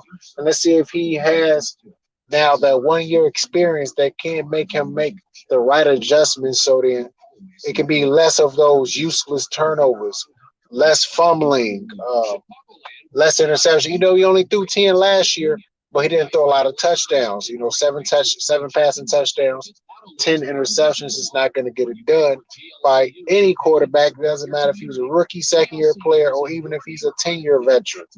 It just does not get things done when your quarterback play is just inefficient, period. Orange. Bears Trust Amco Transmissions to fix your vehicle right the first time. Search AA MCO for the location near you. 10-0 Bears, first and 10. That was a 5-play, 36-yard drive, Tommy. They missed the field goal, and they only gained 36 yards, but 41 came on the plate of Penny Hart. But then a holding call backs you up and kind of takes you in a difficult field goal situation that was missed. Bears go 2-by-2. Chase Allen, the rookie out of Iowa State, flex to the left boundary. Here's the high shotgun snap, quick throw left side. It ate up Newsome on the near side at the 42-yard line. Did not hang out. Yeah, but that's something Daza has to be aware of, because you got to have a little bit of vision and understand that you're going to get blitzed from that left-hand side. They showed it a little bit early, so know who's hot and where. Even though it was to his backside shoulder, Daza's got to be able to make the catch. 4 of the last 5 throws by Simeon fall incomplete. Second down at 10, right to left from the 37 on the right hash. 7:24 to go in the half. They fake the run on a snap throw to the right side. Felix Jones gets a block from Daz Newsome and almost stayed on his feet outside the 40-yard line to the 41. And you can see the shiftiness and the quick exploration. I just made a new word. Exploration. The exciting acceleration of Velus Jones Jr. picks up 4. And Julian Davenport getting out there far right from the tackle position to be one of the lead blockers in that slow screen. Nice job of just being an athlete from the tackle position to widen your responsibilities. 36 Bears, 2 of 6 on third down. What does Luke Getsy have in store here? 6:49 to go. 10-0 here in the half. Bears have Lito Shaughnessy in motion. Settles left wing. Bears go 3 receivers slot left. They run it out of the gun. Darrington Evans just upside the right hash. And another third down and long run. First one they completed. Did he get this one as well? It could be a shy short. I thought the back judge already called it as a first. Now here comes the punt team. I thought they called it a first. How do you like a third and long run out of the gun? I like it because he's showing max protection. A back in the backfield, a tight off out the left, shift to the left tackle. So now the defense is thinking, okay, max protection. They're going to throw the ball, and then the guys come off the line of scrimmage, run blocking, and it's a simple handoff. Yeah, just shy of a first down. Alert for a fake. You never know here in the preseason. Snap back. Trenton Gill is going to punt it. Right foot into the air. Fair catch call for DJ Dallas. Symbol Webster was waiting for him as the Bears had it covered if he was going to take a run with it. Also, Devontae Harris out of Illinois State. 37 yards on the punt, no return. Seahawks take over, trailing 10-0 with 5:53 to go here in the first half at Lumen Field. I would hold that fake punt in my hip pocket until I need it under a desperation scenario in the regular season. Heck, I heard a story. Tom Landry, first snap of the preseason, special teams, they did a fake. Why not? Different era of football. Now I would savor for a game-winning opportunity. Geno Smith still the quarterback. No Drew Lock tonight. He's in COVID protocol. First out of 10, under center. Bunch set to the near side right. Now he's making a check at the line of scrimmage. Play clock dips to 5. Bears close up tight at the top of the field on the receivers. At 2, at 1. I don't know how he got it off, but he did. And a handoff clears some space just outside the right hash between the numbers for DJ Dallas on a run to the right. Thought the play clock had expired, picks up 7. You know, they have the good sight line of the play clock up and to the right about the midsection of the stand. So the quarterback has a good awareness of when he wants to get the ball snapped. They decided to go hurry up here in this second quarter. Another handoff. DJ Dallas, boy, he is plugged by Jack Sanborn. The Lake Syric rookie, 5 tackles a week ago. He knows how to fill those gaps. Yes. That is a fact. Well, that's the thing about linebackers. You may be not blessed by great 40 speed, but if you have the readability to unfold this offensive play, you can make quick tackles. Leaves them a 3rd and 1 in the quarterback sneak, but a whistle because there was too much movement on the Seahawks side of the ball. Start. Just a little too quick off the trigger. A 4th down defensive penalty. Offense number 67. 5-yard penalty. 3rd down. Sloppy day for the Seahawks. Right. 4th down defensive penalty in the first quarter. Now a false start on 3rd and 1 that backs them up a little bit. Has to change the type of play you're going to run. They got a holding call that takes you out of scoring position. 5 penalties, 35 yards for the Seahawks. And the Bears with a 10-0 lead. 3rd down and 6. Defensive coordinator Alan Williams puts one safety deep, and he spreads out the defense. Snap back. Going to throw to their side. Caught by DJ Dallas. 25, 30, 35, 40, and a 1st down and much more. Knocked out of bounds near midfield. Looks like a breakdown somewhere there in coverage. They get to the 49-yard line of the Bears. On 3rd down and 5, they pick up 29. That's got to be a coverage mental error for sure, because you do not leave running backs that wide open with no one in mind. You know. Well, the fact of the matter is they had the defense all spread out too, and they found a large opening. 4:30 to go in the half. And they'll put it in play out of the gun. 3-by-2, empty spread.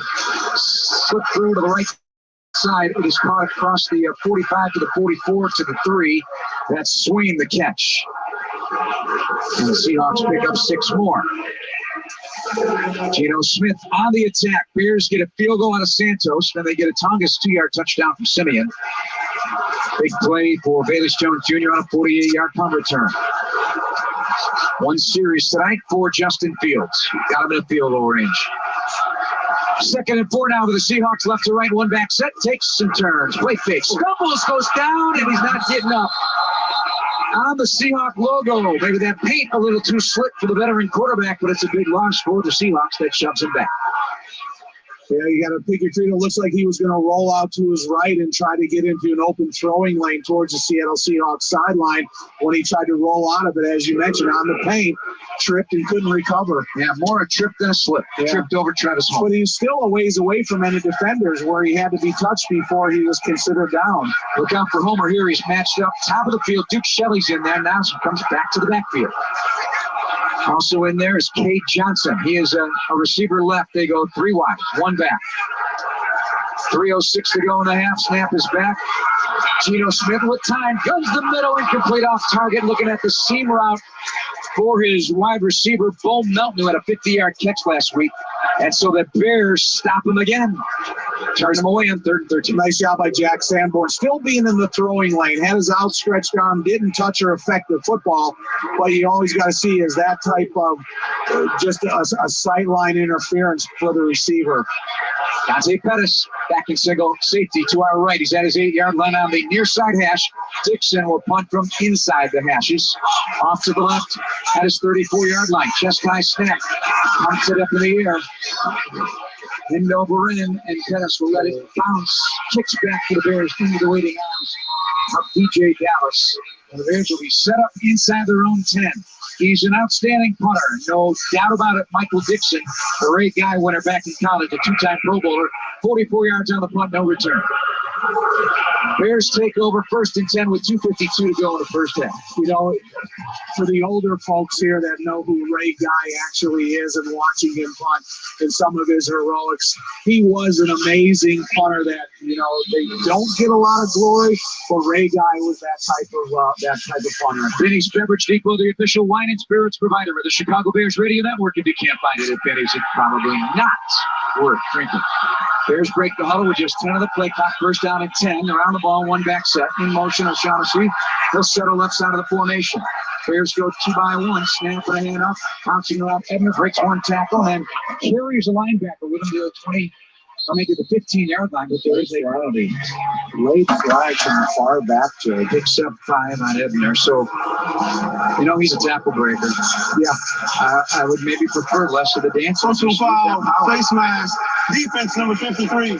Wow. 15-yard penalty added to the end of the run. Automatic first down. So 5 becomes 20 to the 30-yard line for the Bears. Who was it on? 50? 53. 53 for the Seattle Seahawks. That would be Boye Mafe. Rookie on rookie. First down and 10 now with the Bears at the 30-yard line. This will give them a nice little hurry up before the break to get points on the board. Seahawks get the second half kickoff. 2:36 to go until the break. Snap out of the gun. Here's Ebner bouncing right, being chased down from behind. Now he takes a pop as well on the play from Michael Jackson, the corner, but he took Tanner Muse out of Clemson for a little bit of variety. Jogs off a little gingerly, and he goes right to the bench to get medical attention. Second down and 7, pick up a 3. Bears have 10 first downs. Seahawks with 3. Second down and 7, coming up on the 2-minute warning. Will they get a snap off before it? Motion, and Simeon will not take the snap. He had no intent on taking a snap there. This is the 2-minute warning. And it is sponsored by Miller Lite. Tastes like Miller time, Chicago. Cheers to the Bears who lead 10-0 here in Seattle.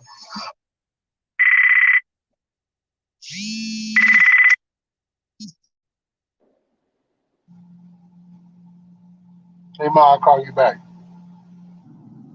Okay. Destinations with low fares and non-stop flights. All righty. So Bears once again is leading the Seahawks 10-0. And they doing the commentary is by WBBM by Jeff Joniak and Tom Thayer. Oh yeah, I already know, David. Come on, Bears. Salt those sea chickens. Hey man, that's what the Bears are doing right now, man. They putting it to them. They giving it to their ass. So that's what I like to see. Like I said before, I am on the road, so I won't be able to give you full commentary like I usually do, like I did the last game. But I can make sure that you do hear the game as well and hear everything that is going on with this Bears team. So far the Bears is up 10-0. Just doing a quick rehash on what's going on.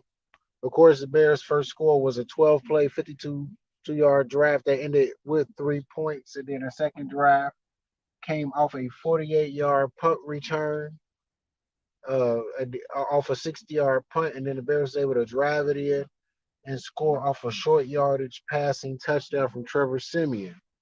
And so far after that, neither team has been able to move the ball adequately, but the Bears have moved the ball a lot better than the Seattle Seahawks, who has not been able to move the ball much at all this entire game. So like I said before, it is now in the second quarter. It isn't too much time left in the second quarter, but it is indeed the second quarter. Then once halftime hit, I will give you an in-depth analysis of what I think of this Bears team so far this preseason, what I think about the improvements that I've seen so far, what is still the problems of this team, and furthermore. But as of right now, bringing it back to you is Jeff Joniak and Tom Thayer of WBBM Radio Network, 105.9 FM, and also 780 AM radio. Yeah, with Roquan sitting out, it makes a thin position even thinner with those 2 linebackers leading the game today. Let's see what we got here. Second and 7 from the 33. They got a back on the right, hit the Simeon four-man rush. They're going to toss a screen right over the top of the defenders as Evans running right to the sideline to stop the clock across the 35 out near the 39. And he just barely got it over the top. They had it all bunched up inside, Tom. Break that one down for 6. And, it's perfect timing by the offensive line and the quarterback. They allow the defensive lineman to think they beat you at the line of scrimmage. Let them sink into the backfield. As the quarterback feels the pressure, dump it over the top of the defensive line, and then follow your offensive linemen that are escorting you upfield. Really well run It is now 3rd and 1 for the Bears. 3rd and 1, handing off. Darrington Evans bouncing to the outside, and he couldn't get to the edge. He was ankle tackled and brought down just shy. Just shy. You got to realize that you're not going to outrun NFL defenders. Trust your point of attack. Stay to the inside. You're only required to get a yard, so you got to really have, respect of the point of attack on a play like that. Michael Jackson, the corner, makes the tackle. The Bears will bring in Trenton Gill. Gosh, because the 1 yard was there. I could see with the vision of a running back, they're always, willing to go. First charge, timeout. Seattle, 30 seconds. Always willing to go to distance, but just get it first. Game clock operator, 23-second game clock for 1 minute and 30 seconds. Okay, we shall. 1-0 on the game clock, please. We shall do. You run the clock too? Yeah, well, you got more. You got enough duties already. You're shuffling cards up here like you're a black dealer. That's the key to the whole operation, Big Tom. Don't ever let them see you sweat. All right. That's impossible. Yeah, I know. So Gill will punt to the 25. So the latest from Halisaw, any time of the day or night, you got a lot of choices. WBBM has sports at 16 and 46 past each hour, including my reports from Lake Forest. And online, you find the latest Bears news at WBBMNewsRadio.com/Bears. That's WBBMNewsRadio.com/Bears. Right-footed punter, rookie at Benson State, a bomb. DJ Dallas, it settles inside the one and then kicks into the end zone, a touchdown. So the timeout saves time for Seahawks. That doesn't take any time off. So they got 1:20 and the ball at the 20-yard line to get something on the board. That would be the perfect punt if you wanted to take a delay a game, back up 5 yards, and give your punter a little bit of game clock operator, please reset the game clock to 1 minute and 22 seconds. 1-2-2. Thank you. Got over at halftime around Gleason. I believe Jim Schwartz, right? Schwartz, you going to be there too? At halftime, first down at 10, ball the 20. Left to right, 1:22 to go in the half for Geno Smith. The numbers on Geno Smith this afternoon. Kicking in with a couple of passes, but overall they haven't moved the ball that much. Throws left short, off-target throw. Sometimes those short throws are the hardest ones, but they can't be. Those are the layups DJ Dallas could not retrieve. You got to quickly get that to the running back, put him in an advantage position against an outside defender. If they make one head fake and open up some space for them, it's a big game. 7-14 and movement again. Left tackle, Joe. I think that's his third penalty tonight for the rookie. If it's in 119. Offense number 67, 5-yard penalty. 7 out. All right, take yourself back. Being a rookie, and you get 3 penalties in one game, no matter what they are, I start sweating. Listen, my first game I started for the Bears, we were winning by 40. I got a holding call in the fourth quarter, and Dick pulled me. So there is no luxury of three false starts in the game. 2nd and 15, a minute 18 to go. Shotgun snap back to Geno Smith. Going to aim it to the near side. Comeback incomplete. Underneath coverage, Lamar Jackson on the rookie, Bo Melton. Good comeback. He just couldn't retrieve the football on a tight spiral. And Geno is in incompletions on his last 3. He's only thrown for 89 yards, and that includes a 41-yard play. It's going to be interesting to see if Drew Lock has showed the Seattle Seahawks coaching staff and Pete Carroll enough to believe they can invest the starting job in him. 3rd and 15 here. Bears are playing deep safeties, deep corners, and a 4-man front. Snap back. Here's a little pressure coming late. They get him, and down he goes. Nibbling and working it is the newcomer at defensive tackle for the Bears, Trevon Coley. Saturday quarterback. Geno Smith on 3rd and 15. At first, he was blocked down. Tommy got back up and put him down inside the 10. It's a great effort by he and Sam Kamara because they ran a line stun and they blocked Coley all the way to the ground. He didn't stay blocked. He popped up to his feet and got into the legs of the quarterback and brought him to the ground. That's the type of effort that is so encouraging to watch these coaches see when you have that take place and the end result. 8 yards on the sack, and they took just 16 seconds off the clock. It is 4th and 22. They'll punt from their own 8. And here comes Dante Pettis. I'm interested to see what this punter can do with a flyer type of punt. Well, Dixon will be lined up about 8 yards deep. There's no pressure. sends it in the air. It is a tails down spiral. Pettis, the clean grab of the 36, runs right to the 40, to the 44, fighting for every inch. And he's battered by the blue jersey Seahawks. 56 yards on the punt, but doable field position for a Bears team with all their timeouts in 54 seconds. And, as a punt returner, when you get that close to the sideline, rather than taking multiple punishing hits from the players that have a 40-yard running start, just get out of bounds, stop the clock, and give your quarterback maybe an extra play. I agree with you on that, and they do have 2 timeouts. And I'll give a quality coverage for the defense on that sack.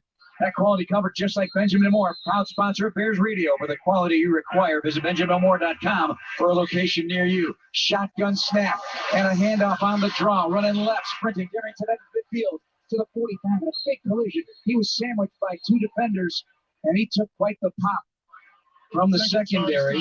It includes Marquise Blair, the rookie, and Justin Coleman, I believe, for Seattle. And a timeout used. They're in the Seattle territory. Really nice directed play call by Luke Getsy, because as the defender over the right tackle got a great explosive burst off the ball. He was upfield already. He had a simple handoff that went to the left-hand side where there's opening running territory. 10-yard pickup for Evans, and that'll increase his day to 34 yards on 6 carries. Ebner, Tom, 9 for 29. Yeah, is that what they said? Ebner's, questionable, will come back with an ankle, so you're going to see an extended playing time by these running backs. 3 receivers, make it 4, 2 slots, 2 wide, and here's Simeon right to left with 12 on the play clock, 47 on the game clock. In the gun on 1st and 10. From Seattle territory, sets the throw. Wobbler didn't have a good grip on that one. Pressure was coming off the right side against Julian Davenport, but Simeon got rid of the football in time. Incomplete to Simba Webster, the intended receiver. Yeah, it seems like he has a good relationship with Simba Webster. The defensive corner over there, 39, had really good coverage against him, so there was no freedom of our area. Tariq Woolen. 10 Bears targeted tonight, both backs, receivers, and tight ends. 44 seconds to go after the 2nd and 10. For Trevor Simeon, back to throw, start up front by the Seahawks. Throw strike, breaking out the ball. That's fucking crazy that they fucking traded Russell Wilson. Michael Jackson. They're on the stop for Seattle. They're making a big change defensively. 2-3-4 with a bunch of added speed, but a lot of young players added to the defense. Bobby Wagner years are gone. G.M.F.E are gone, but they think they're building something similar to what they had in the past. But it's going to be a long time before they get the swag of that G.M.F.E. Yeah, but you just have to make sure that you don't become susceptible to get the ball run against you with regularity with a different lineup configuration. 3rd down at 10. 3 receivers to the right. Corner up tight to the bottom. Clear on the top snap. Pressure comes in trouble, and down it goes. Seahawks get the Simeon first sack of the day. A lot of bodies there on the scene, and it is 4th down. 33 seconds left. Seattle's going to get the ball back. A loss of 7 on their 3rd down. Yeah, Miles Adams got a really good job there against Davenport. And it's almost impossible for Julian Davenport to catch up when the defensive end gets an outside jump and they're kind of shoulder pass even. So that guy that's running forward is not going to be caught when you're. Yo, what up, D-Mark? Alright, so I'm on my way.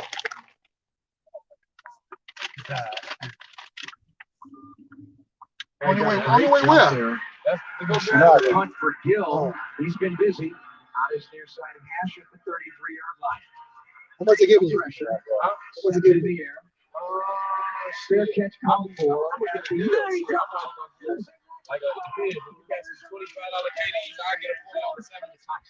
I got Zales. I can just sell it to him. If you got Zales, I can just sell it to him. The football is Elijah Hicks. That way, you wouldn't even have to turn the seat. I want to give myself a turnover on special teams. He rolls into the end zone for 6. Jackson He's still broadcasting.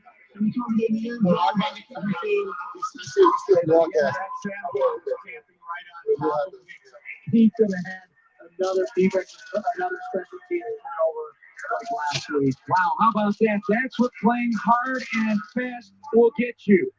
And Elijah Hicks just earned himself a big gold star into the end zone on the muff punt by Cade Johnson.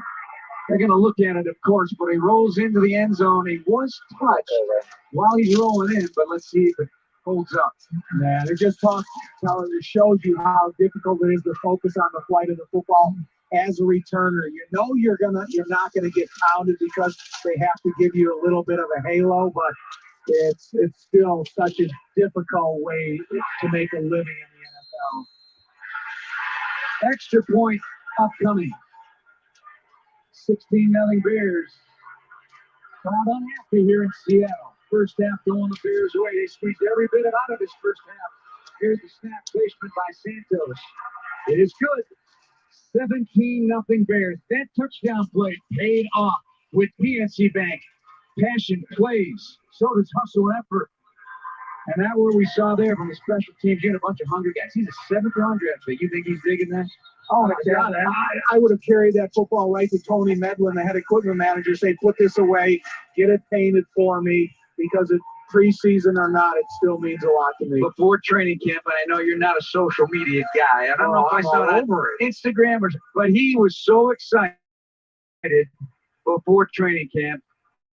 He shut up himself all crazy. Couldn't wait to get to Chicago. This is an interesting player. Was being in the early part of camp for the offseason. Well, Elijah Hicks, that's like the he's a smart player, emotional player, Long Beach, California. So he's got the swag. And he's not only a good specialty player, was in college, but he's a solid zone defender and a tackler. He's almost the Braxton Jones effect. I like Braxton Jones more after hearing his interview at the podium. Same with Elijah Hicks. There's a run up by Santos and over in drive DJ Dallas to really go on the back. No return, 20 seconds to go. Finish last a minute and 22 seconds. Taking a while, and look what's happened. Yeah, I mean, well, let's go back to the great Doug Coletti, the biggest playing football. Biggest playing football, my man. And it's happened Big Doug Coletti 3 times today. The Seattle guy running out of bounds, the big punt return by Bayless Jones, and now the fumbled punt on that last attempt. Amazing how they're 36 years? 37. 37 years of knowledge here. Well, from Doug Coletti. So here is Geno Smith, a less than impressive first half. The Seahawks had many penalties, a couple of big plays, but not much else. Here's the snap. Pressure comes. Pockets closing, but it's a pass over the middle. Receiver DJ Dallas lost his footing. At 13 seconds, they take time. He picks up 9 and a second down. I'm interested to watch the second half because Jacob Eason, the backup quarterback of Geno Smith, I was watching him go through pregame warm-ups. It's a big dude. He throws a fireball. If he gets protection and he has a good connection with the receiver, it's going to be interesting to watch it because he's got some catching up to do. However, I'm curious why he hasn't been able to be more successful thus far in his career. He's had 1 game, 5 attempts last season. College, 32 games, 26 starts. Went from Georgia to the University of Washington. Snap back. I'll tell you about him more in the second half. Go to DJ Dallas, makes the catch. Hot by Lamar Jackson, the kid out of Nebraska, spun out of it and gets out of bounds near the 37-yard line, stops the clock with 7 seconds. Yeah, Lamar Jackson this week in practice had a personal tutorial of tackling by head coach Matt Eberflus. It's interesting to stand out there and watch and see if it carries over to the field if he has that opportunity. Well, I'll boil down from that throw to Michael Burke last week. He made the hamstring-style tackle, but he didn't finish. He didn't wreck. He hit him. Here's the snap back.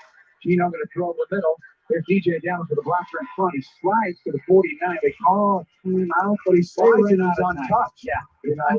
Ran out of time. That'll win the first half. Bears go into the locker room with a 17-0 lead over the Seattle Seahawks. Coming up, Brian Gleason and Jim Schwartz will break things down on the PNC Bank Chicago Bears Radio Network. Yes, sir. It is now officially halftime. Oh, yeah. The Bears is up 17-0. Of course, their last score was off a special teams play. Fumble into the end zone after it was a fumble after a muff punt, and the Bears was able to score. And of course, the Seattle crowd is booing the hell out of Seattle because they are playing like straight up dog shit. So with them playing straight up like dog shit, they give the Bears a chance to look good and give the Bears fans something to cheer about. Of course. Yes. Absolutely. Yes. So, We in this bitch. Bears. The Bears. absolutely. So The Bears. So of course it is halftime. We don't have to even listen to that right now. So far, what do y'all think about the Bears so far in the first half? They are currently up 17-0. Of course, the Bears offense did a few things in the beginning. They did a few things in the beginning, but of course, the backups came in after that first scrimmage from the first team. Defense did okay. They was able to hold Seattle to 0 points in the first half. First and second team. So what do you think so far of this Bears team and what they're gonna bring to the table? I think they are going to bring something pretty interesting to the table because of what they've already done. Just these first two games. This game is, of course, impressive. Just to see these guys are really getting after it. I mean, they really did their thing with Mahomes when they played the first game. But this game is a little bit different. It's a different Seattle Seahawks. So it's going to be kind of hard to judge this game, knowing that they don't have their star player, Russell Wilson, who went to Denver Broncos. But they so far so good. They are looking pretty good, and I think our guy Justin Fields and company are going to be a contender this year, and I think they're going to do pretty good. But it's too soon to tell. 2 quarters does not a season make. But hopefully, if they can continue this momentum, JP, going into the second half, they may have a 2-0 win here in the preseason and possibility of carrying this momentum into the regular season. Well, if they is to bring it into the regular season, let's hope that the coach Eberflus is able to allow them to play at least into the third quarter or at least halftime in the third game. It's been like a yearly tradition for all NFL teams, but even back when it was 4 preseason games, more so. The first 2 games they just do a little bit. Third game is more of a dress rehearsal. They go out there, they play 2-3 quarters, and then the fourth game was really just to see who's going to make the roster, who's going to go out there and impress and be signed by other teams. Of course, because there isn't that fourth game, it's only 3. Will the coach allow those players to go out there and at least play one half, then take them out and let the other guys play, or will they at least play one whole quarter? We don't know exactly how the dynamics is going to be, but I am interested in seeing if there will be at least a dress rehearsal type of game before they end up playing the San Francisco 49ers in week 1. So if they do, then we definitely be able to see a full scale of how the teams play if they decide to do that. If not, then we're basically going to have to wait till week 1 and hope and pray that Eberflus can get this team more prepared and ready. Now, I'm pretty sure they're going to be way more prepared and ready than they was with Matt Nagy. Because, of course, Coach Nagy, after the 2018 season, he couldn't even get Pop Warner team to even be prepared and ready. So it's like, I don't know. It's hard to say still because, of course, a lot of key guys is gone. Eddie Goldman retired. He also was let go from the team. Tree Gowen was let go from the team. Then he tore his Achilles. And then, of course, Khalil Mack being traded to the Chargers. Of course, before then, them letting go Eddie Goldman. I'm not saying Eddie Goldman, but Kyle Fuller, Akeem Hicks going to another team. So a lot of the key players that they have from 2018, 2019, and even 2020 season is no longer here. So a lot of young guys that has been able to show flashes here and there. One of them being Sunburn, number 57. Sunburn. Yeah, that's Dave. He linebacker out there. I believe he's from either Wisconsin or Nebraska. So Is his name Sunburn for real? Yeah, Jason Sunburn. Okay. I thought you was joking around. That's really his name. Yeah. Sunburn. Yeah, if I'm saying it wrong, then someone correct me on that. But I believe that is his name. But like I said before, all we can do is just see how this team's going to turn out. And of course, the biggest story of all, what's going to happen with Roquan Smith? Yes, that's the big question. Right, like will the Bears be able to get a deal done? Will they do a franchise tag on him to at least be able to sign him and pay him for this season, and hopefully be able to re-sign him and have him be a Chicago Bear for a long enough time to at least try to have him here for his entire career, if possible. Do you think he should be with us? Yes. You think he should be? Yes, but by the numbers, he has been top 3 linebacker in the league, and if you go by a certain season, to me, by the numbers, he was really number 1, but they still gave it to other players, of course. Mm-hmm. You know, he come in and he do damage, and they still say Bobby Wagner did play better. But if you go most of the season side by side to Bobby Wagner or the other guys that's considered to be top middle linebackers in the league, Roquan Smith either rivaled their stats or was hell of a lot better. So it's like, I don't know. They definitely have opportunity to re-sign him, I believe. But, you know, it all comes down to what they're willing to do, because this is a new regime. This is not the old regime. So the old regime probably would have re-signed Roquan Smith by now. But remember, it's a new guys, you know, a new plan. You know, they might not want to spend that type of money on him. They probably want to get younger, even though Roquan Smith is still in his 20s anyway. Right. You know, ain't no telling what type of game plan that they want to bring out there. But I do hope that they do bring Roquan Smith back, because, like I said before, stats wise, and he looks great on the books. Yeah, he looks good for us. Yeah, and he's, like I said before, he is one of the top linebackers in the league, especially if you go based off of stats. Not everybody might believe so. Some people may say, "Oh, he's the second team All Pro," but he shown to be first team All Pro, really. Right. You know, it's just that he doesn't get the recognition that he deserves, because the Bears didn't do as well as they should have. And hopefully with this new squad, they can do a little better this year. From Twitter, BG says, Bears fans, I know it's early, but can you remember the last time we've seen such an impactful showing by a rookie class? Literally from their first draft pick to their last pick.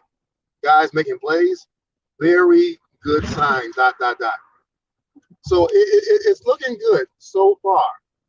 You know, it's still too early to tell. As you said, the reacquisition of Roquan Smith will be very important. Eberflus is the coach's new name. Yeah, Coach Eberflus. Yes, has to prove himself, and a lot is laying on the shoulders of Justin Field. I don't know if we should put that much pressure on him and Roquan and the new coach, but it's definitely lies in their hands. So those are 3 important pieces that we need to have with us going forward. Eberflus, getting the boys in shape. Fields, doing his thing and getting loose on the field. And Roquan Smith. Hopefully we can just sign him, get him back with us, and just keep him healthy and happy. And we look like we might be a contender. We could be a contender this year. Say from teams that we have to play like Green Bay and things as such.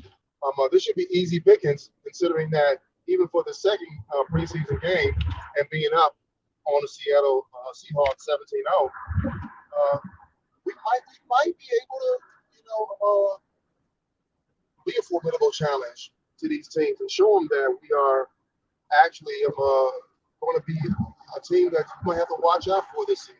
But like I said, then again, it's just still too soon to tell. But from the looks of it, it looks pretty good. If everything holds true and everything keeps up good, we will be somebody to force to reckon with in the season in the NFL. Right. Keeping Justin healthy, of course, as well too, as a quarterback. position is very important. And I think we do that. Go ahead. So what you gonna say?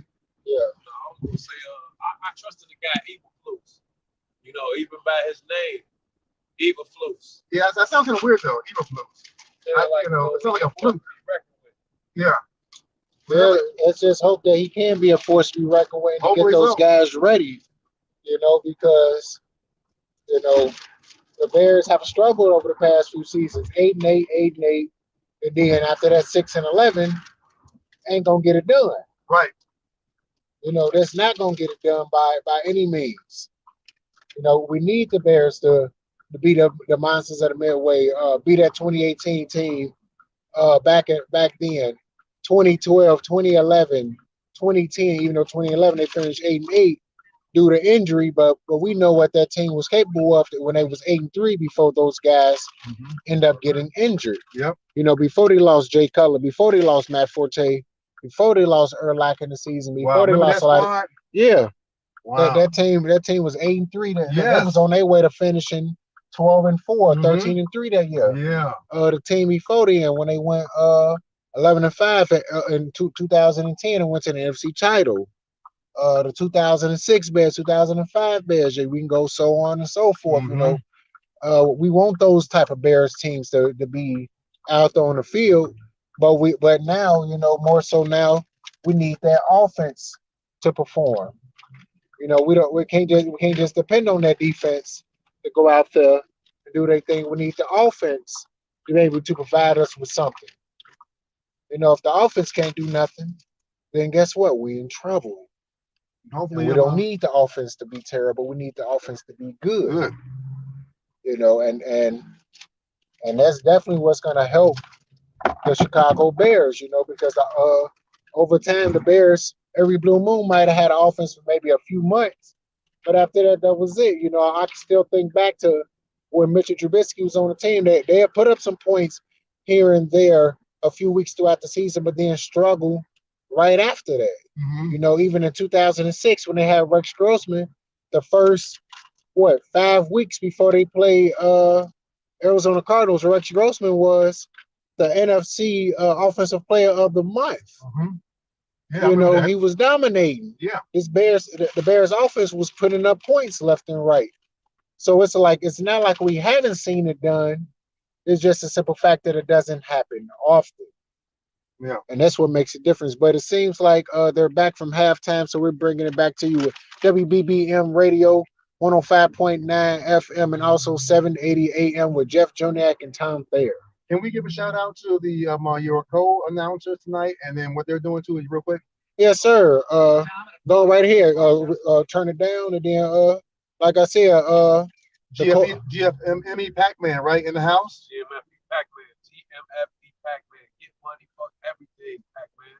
Coming yes, out sir. with some work pretty soon. He's also doing JP's theme song, and then also Eric Hampton. I will be on Saturday night. The weekend never sounded so good. Saturday, 7 to 9 p.m. on WHBK 88.5 FM, WHBK.org. Yes, sir. And back to the Bears football. Well, you get those holding calls like that, make the official kind of answer back to your staff. 1st and 10. Football at the 13-yard line now for this new quarterback. It is Jacob Eason in his 3rd year out of the University of Washington. He's from Lake Stevens, here in Seattle. Hand off to Travis Hunter. Penalty again for there. Piling up the flags. The laundry getting deep for Seattle. Holding on Seattle. I mean, again, if you win some blocks at the line of scrimmage defensively and you make these offensive linemen offense after this is finished, first down. They try to stretch. Yo, what's going on? KO Sports Talk in the house. Give a shout out to him. He the one who I do the main event podcast with all last season, and we will be bringing back the main event podcast very soon. So shout out to Kofi Ohemi, known as KO Sports Talk. KO knockout. Yes, sir. Something wrong with his account, so he using his other account. But yes, sir. Make sure to give a shout out to him. KO. And also give a shout out to the other fellow Bears fan. Sports Chicago, Chicago Sports Talk, Michael, He also a fellow Bears fan as well who do sports commentary. Big Mike. If he wasn't out doing his thing right now, he would be also doing the live stream with Chicago Bears football. So shout out to him as well. Shout out to Big Mike. Yes, sir. And back to you with Bears football. Snap back, delayed handoff, and good penetration, and they put him down. The immediate hit was presented there by Mike Pennell Jr. Trying to make the Bears once again, and then finished up on the plate, a 3-yard loss. Was that Kamara? Maybe it was Kamara, or maybe it was DeMarcus Gates. That's who it was. So let's talk about DeMarcus Gates. Yeah, he did. He made some big plays last week, played very well in an extended period of time at the linebacker position.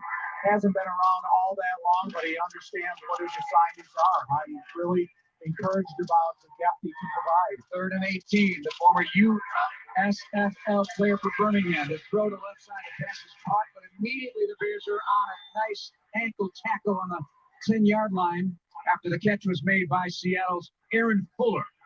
So they limit it to 6, nothing after the catch, and the Seahawks go 3 and out. We'll punt the football to the Bears here in the early moments of the 3rd quarter. Nice form tackle by A.J. Thomas, being able to close the distance immediately, and I don't think it really shows great faith in what Eason can do from the quarterback position, considering the 3 runs and the pass that went only to the line of scrimmage. Dixon to punt about 5 yards deep. Moves into it, high punt, but on the short side, a spinner, and it's a punt by Pettis. I don't think that was an easy punt to catch. A spinner, they will start in Bears shop, take that in Seattle territory at the 47-yard line. It's just a punt that didn't turn over to opposite end spiral, so it went up to its peak height and then just kind of fell to the ground. The Bears will start the second half in plus territory. And the Seahawks go quietly to start the 3rd. I do like the easy hands of Dante Pettis back there. Really do. 1st down and 10 from the 47, 1 back set. And under center we go. Chase Allen, the tight end, in motion to the right for Nathan Peterman, the quarterback, making a check at the line. 7 on the play clock, 1 safety deep. Corners are off across the board. Play fake, sets up quickly to throw. Over the middle. Pass is caught. Even after the hit, the catch is made by Dez Newsome to the 32-yard line of Seattle on a 1st down throw. Gosh, that's the thing about Dez. He'll come up and he'll make a play like that, knowing darn well and good that he's going to get hit as soon as his fingertip touch the football, and still is able to control it and give the quarterback a nice receiver. Blair and Houston on the hit. That's a 14-yard connection. Heck of concentration there. Chase Allen, the tight end, settles wing left. Snapping a fake toss, bootleg right, throwing down the field, a counter on the right side near the 11, and a late flag comes in as he's bumped out of bounds. Nice play action move there for Nathan Peterman on the fake toss left. That's a double-digit gain of 24 yards. Yeah, that's probably on the Seahawks, right? Yes, it is. Nice play, completed pass. Personal foul, unnecessary roughness. Defense, number 47.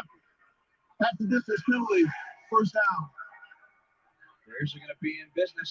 Correction, 27. Beyond Marquise Blair. A nice simple roll out there for Peterman. Make sure you get into that comfort zone, away from any pressure. Locate that second level receiver. Put out in front of Isaiah Coulter and let him run to the football with a little cushion before the sideline. Newsome sets up to the right side of the formation along with Chase Allen. Jake Tongas, here's the play fake, coming to the boot side left. He stops and pops left side. Caught Allen, breaks free at the 5. Got it to the end zone. No way. They say he's down inside the 1. Oh. Thought he was in. That lanky tight end out of Iowa State almost punctured the goal line. I think they could have called defensive holding against the defender that was going against Allen before he went out on his route. He kind of gave his jersey a tug before he was able to release upfield. Lead down the stretch would have counted their 2nd and goal to 1 for Peterman and company. Evans, the running back to the left, double tight ends left side of the line, 2 receivers stacked out to the right. Peterman on the take, giving Evans. He's in, punching for the touchdown. Touchdown Bears! Out of the locker room, they take advantage of a Seahawk team that is fumbling tonight with penalties and miscues. And it's 23-0 Bears here in Seattle. You think of the big picture for Seattle. There is no Russell Wilson. They changed their formula on defense They're making mistakes on offense that are big-time yardage setbacks like we talked about. It's just not the team that's been inside the stadium for the last 10 years. Darrington Evans on a touchdown that paid off with PNC Bank Cash and Pay. Extra point. Cairo Santos is good. 24-0 Bears. 11:16 to go. Third quarter and a 4-play, 47-yard drive topped off by the Evans touchdown run of a yard. 1:33 in time of possession. Let's break. This is the PNC Bank Chicago Bears Radio Network. For breaking news, traffic, weather, sports, and business. And of course, now the Bears just scored yet again. They are now up 24-0 over the Seattle Seahawks. Of course, Jeff Joniak and Tom Thayer said it best. Those guys is not what they used to be. They is not what they used to be with Russell Wilson. We said it before. This is not the same Seattle team that's been Seattle for the past 10 years. Dominating. You know, this is not even the same Seattle team that had Sean Alexander and Matt Hasselbeck back in the day when they were still able to at least get to the playoffs all the time and got to that one Super Bowl back in 2005. We can only imagine that if Russell Wilson was playing for Seattle, this preseason Chicago Bears, what he would have done, maybe taken a little steam out of our engine, and we would not have probably had the 17-0 lead, but probably Russell Wilson being as great as he is, launching a couple of things to the end zone and making those plays that he makes that's so amazing. He probably this game probably would have been like an 0-17 thing with the Bears, 0 and Seattle Seahawks 17. So this, I mean, not having them there is making a huge impact in the score, and hopefully they will be able to rebound from this loss. Seeming like it's coming in this preseason because they can't afford to lose Russell Wilson and then also the respect of the NFL by losing such a great player and then having a losing season right after that. Yeah, because this is what it seems like it's going. Yeah, I mean, because Russell Wilson, I can only imagine if he were on the field right now, man, he'd be like, we down 17-0. No, we're gonna get this thing started. Next thing you know, it's 17-7, and then he just starts moving, that lineup and moving that score up. I can only imagine, if he were playing, how we would be probably chomping nails as Chicago Bears fans at what he's doing on the field. But thank God he's not there, and we're able to have a 17-0 lead in the third quarter. Hopefully, we can keep it up till the end. Yeah, I'm about to say shit. It's been dominate. It's been domination by the Bears the entire time. It's mind blowing. I mean, this is blowing my mind just to see this. With Eberflus and our rookie just doing his thing. Our QB is doing his thing. He did his thing early in the of course, he did his thing in the first quarter. And now after that, Nathan Peterman and also Trevor Siemian, they've been going out there. Trevor Siemian performing well, and they've been doing everything they needed to do. So we are definitely looking like the worst team in the league. Yeah, I know, right, Kofi? That's what they described us to be, the worst team in the league, and it don't seem like that's happening no time soon. We already see who the worst team in the league. It seems like it's going to be the Seahawks.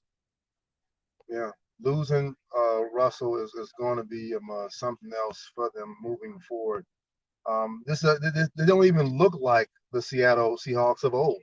No, because they've been having a terrible defense for the longest. Now that offense ain't going to be good. But right now it's back to WBBM Sports Radio Network by Tom Thayer and Jeff Joniak. Bringing it to you right now is G.M.F.E. Tonight by Seattle. They don't have Kenneth Walker. They don't have Drew Lock, two young guys. Lock's only, 24, right? Yeah. So the kid Walker, they have high hopes for. I don't know if he'll be ready or not for the regular season. That's a gain of 3. Second down and 7. DJ Dallas, the running back. In motion. And a fumbled snap. Never got to the quarterback, or what happened? Yeah, well, the center shorted him. The quarterback was going to move to his right, and I do think he left the ball a little bit behind and lost a grip of it and safely went to the ground instead of losing it. Third down and 8 now for Seattle. I want to see Eason throw the ball. You know, I don't want him to see him throw, pass to the line of scrimmage. I want to see how he sees downfield in the coverages. 1 of 8 on third down. The Seahawks go to work left to right. Play clock down to 11. Safeties are well deep. Back to throw. Fires a bullet and an overthrow nearly picked off by the Bears. Nearly picked off on the play by A.J. Thomas. Overthrows that missile, and it's a quick exit for the Seattle offense, and Dixon will punt again. Eason reminds me of the tall quarterback with a big, strong arm who can see up over the top of the line of scrimmage, as good as a college football player, but now he overthrows a receiver that was pretty open with a little safety support behind him. Here's the punt by Dixon, his 7th of the night. Bayless Jones Jr. will retrieve, heels down to his 24, trying to outrun the immediate way, and he could not. They got him quickly. Down there was, I believe, the wide receiver, Penny Hartz. That's the difference in a punt that turns over and prolongs the catching, where the cover team can get a little bit closer. The ball will be at the 25-yard line, 24-yard line for the Bears. They put it down there on the right hash. Bears with a 24-0 lead over the Seahawks. 9:47 left here in the third quarter at Seattle's Lumen Field. Visit acclaimed River North restaurant, Joe's Seafood, prime steak, and snow crab, offering the finest prime steaks, fresh fish, and fresh seafood, and world-famous stone crab. A lineup any Chicago fan could be proud of. 3 receivers and a tight end, Tongas. He settles now left side. Snap. Peterman didn't expect it. He covers it up, picks it up. Now he fires it incomplete into the ground, and he was hit on the play, too. That was not pretty in any way, and he did get rid of the football and avoided a loss in yardage there. So he made something out of nothing. Yeah, but Lakin Williams, who gave him a shot right in the belly, too. After he picked up the ball, he just looked downfield for a receiver to try to get the ball to. Lakin Williams, rookie, 2nd down and 10. Under center, Peterman another taking the turn and getting off the right side. Gets across the 25 to the 26-yard line, and a gain of 2 for Devontae Tuggle, the rookie out of Ohio University. 24-0 Bears. They've got the lead here in Seattle. They put up a couple of touchdowns, a field goal, and a fumble recovery in the end zone. This is the type of play you want to see provided protection for the quarterback, because if a team has a pass rusher who really hasn't had the opportunity to show what he can do, this is the opportunity for Seattle. They got a crowded line of scrimmage. There's 2, 9 on third down, AD right here. 9 minutes to play third quarter. Safeties are back 8, corners off. Throw near side. Simba Webster on a receiver screen. Bouncing left to the 30. And he's brought down shy of a first down of the 31 or 2-yard line. Back on the open field, finishes him off. 6 yards. Scott Nelson made the stop for Seattle, and that'll bring in Trenton Gill. On a short pass like that, a little bit of a screen, get some blockers out in front of them, and some of the key blockers there are the other wide receivers in that formation. Back deep to receive for Seattle is Aaron Fuller, a wide receiver, number 13, lined up at his 15-yard line on the left hash. That is the hash that Gill will punt from and sends up another rock. A tail down spiral. Fuller retrieves at the 9, circles back, or makes that the 14-yard line, circles back across the 15, and he's brought down. Coverage was great. That hang time allows those guys to get down there, pin inside the numbers on the chart, and that's where it ends at the 17-yard line for Seattle. Short return. Condenses the yard of a flag down on the other side of the field over there. 53-yard line. Receiving team number 19. Half the distance penalty. First down. Into double digits with 11 penalties tonight for the Seattle Seahawks. 24-0 Bears have the lead. Let's take a break here in the third. 8:12 to play in it on the PNC Bank Bears Radio Network. Take your radio to the Yes, sir. The Bears once again is up 24-0 over the Seattle Seahawks. So, like I said before, I am your host, G.M.F.E, bringing it back to you another sports reaction, talking about the Chicago Bears taking on the Seattle Seahawks in this Week 2 matchup. Of course, you are receiving commentary from Jeff Joniak and Tom Thayer of WBBM Sports Radio Network of 105.9 FM and also 780 AM on Sports Radio Network yet again. Of course, I wasn't able to do the official commentary this week due to being on the road and driving this entire time, but I hope you have been enjoying the commentary by Jeff Joniak and Tom Thayer, and also with me, John of Pipney, chiming in from time to time, along with Eric Hampton of Hampton Enterprise, and also G.M.F.E, PACMAN, who is also my guest commentators as well. Both of them, and they're talking here and there, but it's mainly Eric Hampton speaking on it from Hampton Enterprises as well. But just be looking forward to G.M.F.E PACMAN to be coming out with more music soon. If you are not subscribed to his channel, subscribe to his channel. Once again, it is G.M.F.E PACMAN. He does have music available now, and he does have more music coming out soon as possible. Trust me, you will not be disappointed by the music that he has put out there so far. This man can flow, and the music is excellent. And if you have been following me for a while, then you will know that his music is good. Also, his and also another brother of mine that also raps. Rap name is Globalock Glee, GLOOCK.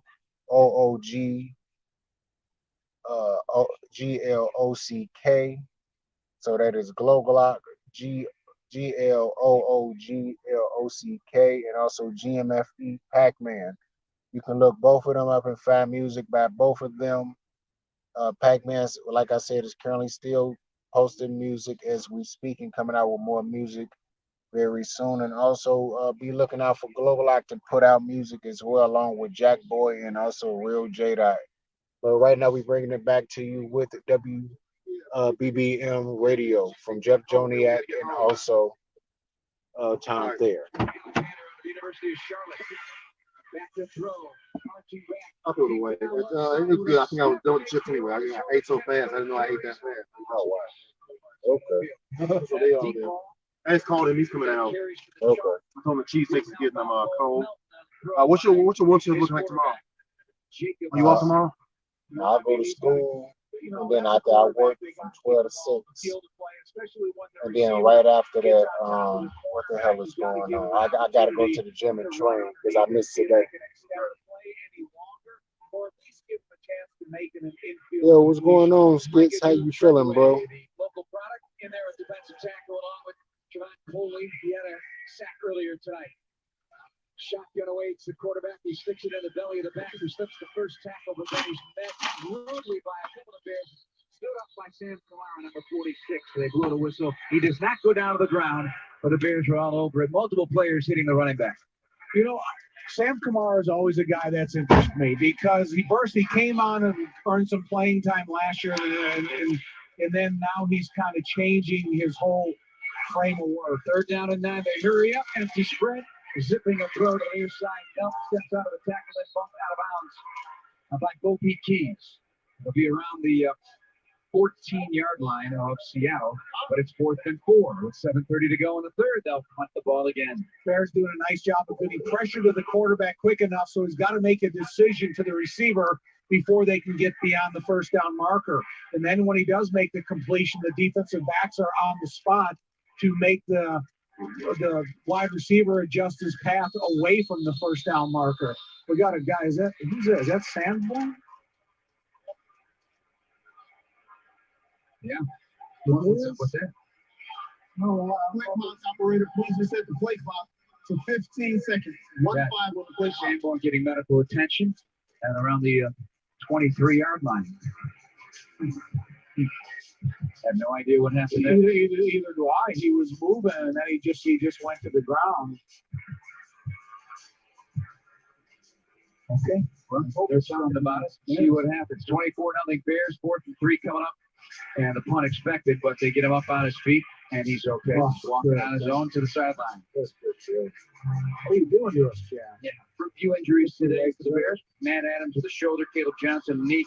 Preston Ebner with an ankle injury. So Bayless Jones, taking Simba Webster now. Simba Webster. Bayless Jones has had a good day in the punt game, including a 48-yarder. And Simba Webster Dixon returning for the Bears last year. He'll line up at his 39-yard line between the hash marks. I think he showed enough value as a receiver so far that if he can double duty as some type of punt returner or backup, good for the Bears. Dixon from his goal line away in the snap. On his right hip, puts his right foot into it, sends it airborne, end over end. Back Simba Webster up to his 28-yard line, slips a bit, now sprints to the near side. Looking for space, slows down. That's when the troops come and bring him down around the 32-yard line. That minor hesitation with guys screaming down the field is enough to close the distance, and that's what happened. 57-yard punt, 5 yards on the return for the veteran receiver Simba Webster. 24-0 Bears. We're in the third. 6:45 remaining here in Seattle at Lumen Field. Nathan Peterman, the third Bears quarterback of the day. Justin Fields' first series went 10 plays to a field goal. Thoughts? You know, I thought it was a good, efficient job. But what I like most is the plays that Luke Getsy called. It kind of opened up the offense a little bit early with some easy passes and some efficient runs. So rookie tight ends, left side of the line for Nathan Peterman. They hand off to the rookie running back Tuggle. What'd you say? Doesn't get much. Maybe a yard to the 35-yard line. What happened? But rookies are making some names for themselves. Oh, that's for sure. Elijah yeah, bags. Jones killed today. All right, just come out and give me, because I don't know where you're at. As a rookie, but he's been able to slide inside to see if he can give him any length and depth at the interior. Dieter Eichel, the center, after the first series. Yeah. Second down and 9. You might have to put him. You might have to put him in a cab. Backs up further to the 25-yard line, rolling right, still checking the ball. He steps out of bounds and then throws it out. So that's going to be a sack on the play, I would imagine. Back to the 30-yard line. Waited too long to get rid of the football. Just dump it. Lost a 5 in the sack. One thing about Dieter Eichel, here's a guy that was not raised with football. He kind of grew an attraction to it by watching it on TV. Talked his mom into going to a camp. And then he's been able to be in this continuous development and plan and got into weightlifting. He's big enough to play the position now to see how it all works out for him. Here's a third down and 14. Seattle lines up at the line of scrimmage. Safeties are back deep. Corners tight at the top, soft on the slot and the outside near side. Back to throw. They go screen to Webster. Left side, and they jump on his back at the 25. Make it 35-yard line and put it down at the end of play. Pick up a 5 yard, just a little breathing room. Yeah, you know, like you during in your description of the play, you talked about the soft coverage to the left-hand side. You get that ball into the hands of Simba Webster. If you get one block and you can make one defensive back miss, you're going to be able to convert that play for a first down. It's a big chance, but it can be done. Gill the punt again. 15th punt by both teams today. He's lined up at his 20 and knee-high snap. And here's the boot. A spinner retrieved at the 27, left at the 30 for Fuller. And he is gobbled up. She's down there. Lamar, come on, Dale. Injured player Lamar Jackson on that coverage. Looks like he was holding his hand or wrist or something. Yep, immediately out there to check it out. We're in the third, 4:39 remaining. In this quarter, Bears with a 24-0 lead. They come out of the locker room. Defense does a nice job on Seattle, and they put it in the end zone on a Darrington Evans run for the only points of the third quarter. 24-0 Bears and medical attention to Lamar Jackson. That's a position, defensive back. You can't really suffer any further loss.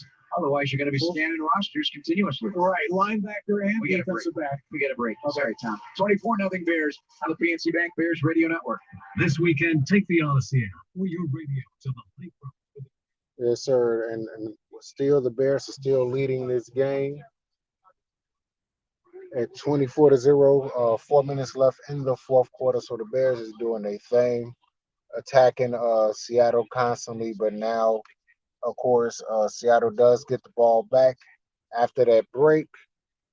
So let's see if the Bears defense can continue to hold Seattle to slim to nothing, because that's what they basically been doing all day. They are in Seattle, and they've been basically whooping Seattle ass all game, you know. And that is good to hear. Yes, it is the preseason. Yes, none of this even close to counting. But it is good to hear that the Bears is doing something. Now, of course, a lot of these Bear players won't be on the team at the start of the season, but let's hope that the players that we have been hearing throughout the entire preseason, especially the second and third and fourth string guys, can make it on this team.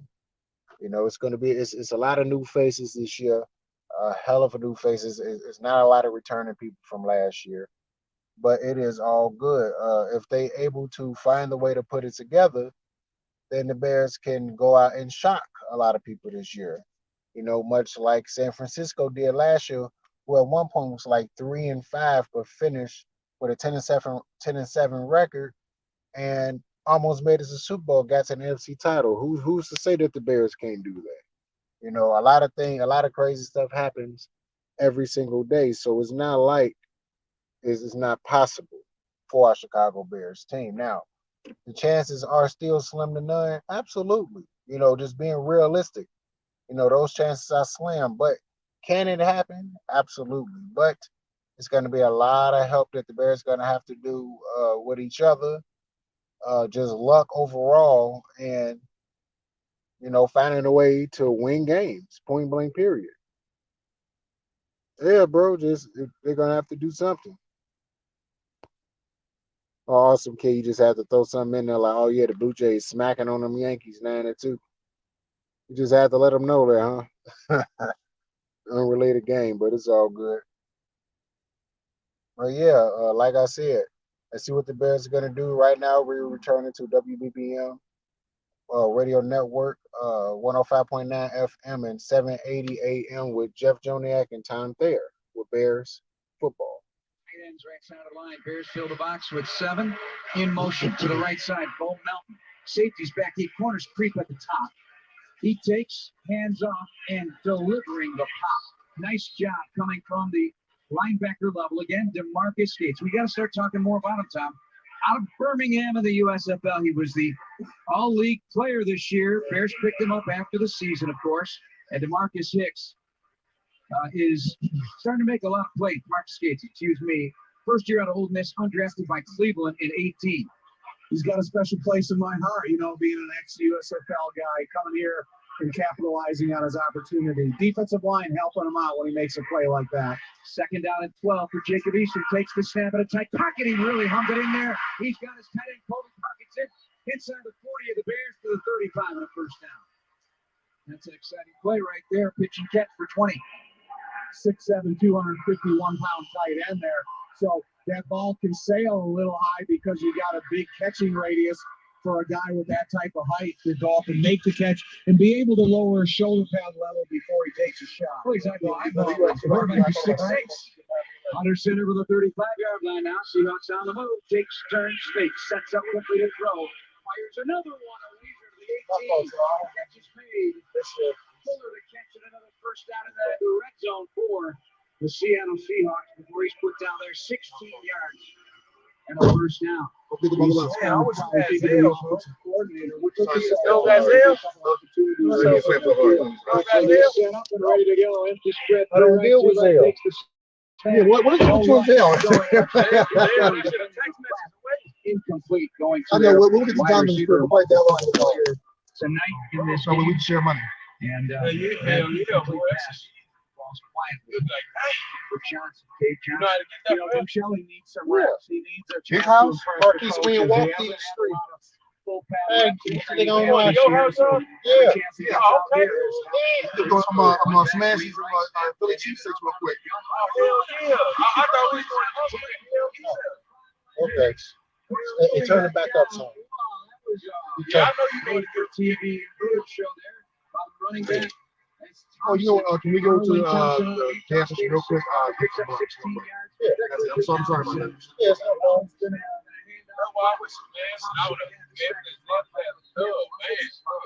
Yeah, that we watch about? Watch about. We watch about? Is going to do more defensive closures than it's going to be to encourage a running back. Why would you AG with that? I mean, we're gonna be good for a while now. Oh, he like that? Ball carriers from tight end to wide receivers, running backs. They can read tackling. A.J. Thomas was the one who ducked his head. Here's Eason now with two receivers to the right. He calls off Thompson in motion. They dig it in. They roll the quarterback. Looking, floating, incomplete. To the end zone. Good coverage to eliminate that receiver. And no chance for a big play there for a touchdown. Even though they're threatening, they have yet to get into the end zone today. The Seahawks being turned away by the Bears defense, and that play made on the other end by the Bears defense. Eason's a big guy. If he would have tucked his head down and set his sights on the pylon in the right corner of the end zone, I think he would have made it because the nearest pursuer was Sam Kamara. And I think he had an angle and a little bit of speed on him. 3rd and 4. A.J. Thomas defending the play. 9th play of the drive coming up here. They pull Thompson again on the right hip of Easton, the quarterback. Play clock down to 5 and the penalty marker. You go to the gas station by my house. And Offense number 67. 5-yard penalty. I don't know how you can have a false start before everybody's not set in place unless he went up there, got it into a 3-point stance and moved at that point. Johnson and Fuller out to the left for Seattle. Ball Mountain to the right with Parkinson. Snap. Little shoulder shrug on the crosser. They throw it to Melton inside the 10, but the Bears are all over it. Duke Shelley, one of the primary defenders there on the play for the Bears defense, along with Joe Chapman and Joe Thomas. But he can't be in there now, right? That was 43. Gates again. No gain. So they eliminate the touchdown potential. They're going to bring in the field goal unit once again. Joe Thomas is in there, a linebacker, but Cross, he could have easily gotten a holding call against Dominique Robinson on that last play, grabbed the outside of his shoulders and escorted him upfield. Myers with a field goal try, 34 seconds to go in this 3rd quarter. Snap placement from the left hash, sliding over the right. He punches and through the first points of the night on a 10-play, 55-yard drive. Seattle on a 27-yard field goal. It's 24-3 Bears with 29 seconds to go in this 3rd quarter. Loyola Medicine is a nationally recognized transforming healing presence within our communities. Because they not only treat patients, they also treat the human spirit. Visit loyolamedicine.org. We're going to take a break here on the PNC Bank Bears Radio Network. Sign up for news. Yet again, now the Bears is up 24-3 on the Seattle Seahawks. So yeah, Bears is dominating. Even made G.M.F.E. PACMAN say, "Damn, damn." Yeah, Bears is putting in work. I just hope that this can translate to the regular season. When it's starters. Of course, we do know primarily this is the second and third string guys. Matter of fact, we go right here. We do know that it is primarily the second and third string guys, but let's hope that the starters can provide something that's worth it. Fingers crossed. Yeah, I know, right? Let's hope that it doesn't end up being the Bears getting their ass smoked up like this. Because shit, that's something to cry about. Hell yeah. I ain't seen it. Those years when the Bears defense was just so bad that they gave up 50 points.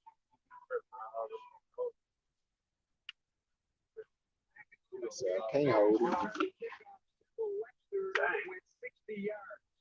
So I'm finna play it right now, bringing it back to WBBM. Took it about 5 yards deep in the end zone, went down the left side. There was a lot of running room, and he landed at the 46-yard line of Seattle, with the Bears leading 24-3 after the field goal by the Seahawks, and the special teams unit continuing to shine. What a well-blocked pass. Simba Webster didn't have to deviate from his path at all, straight up the sideline, positive yard. Here's Nathan Peterman out down at center, the 46-yard line, snapping a handoff to a stutter, and he goes right through the right side of the line, and the Bears' big guys up front, tossing bodies around. And nice run for Darrington Evans. Yeah, Latavius Simmons at the guard position, playing all the way to the whistle, driving his guy 5 yards off the ball. Pickup of 2. And the Bears' fourth quarter, Big Jeff, are about ready to start the next phase. third quarter of this football game, the fourth quarter of the second preseason game about to commence here at Lumen Field in Seattle. The Bears with a 24-3 lead over the Seahawks of the PNC Bank Bears Radio Network.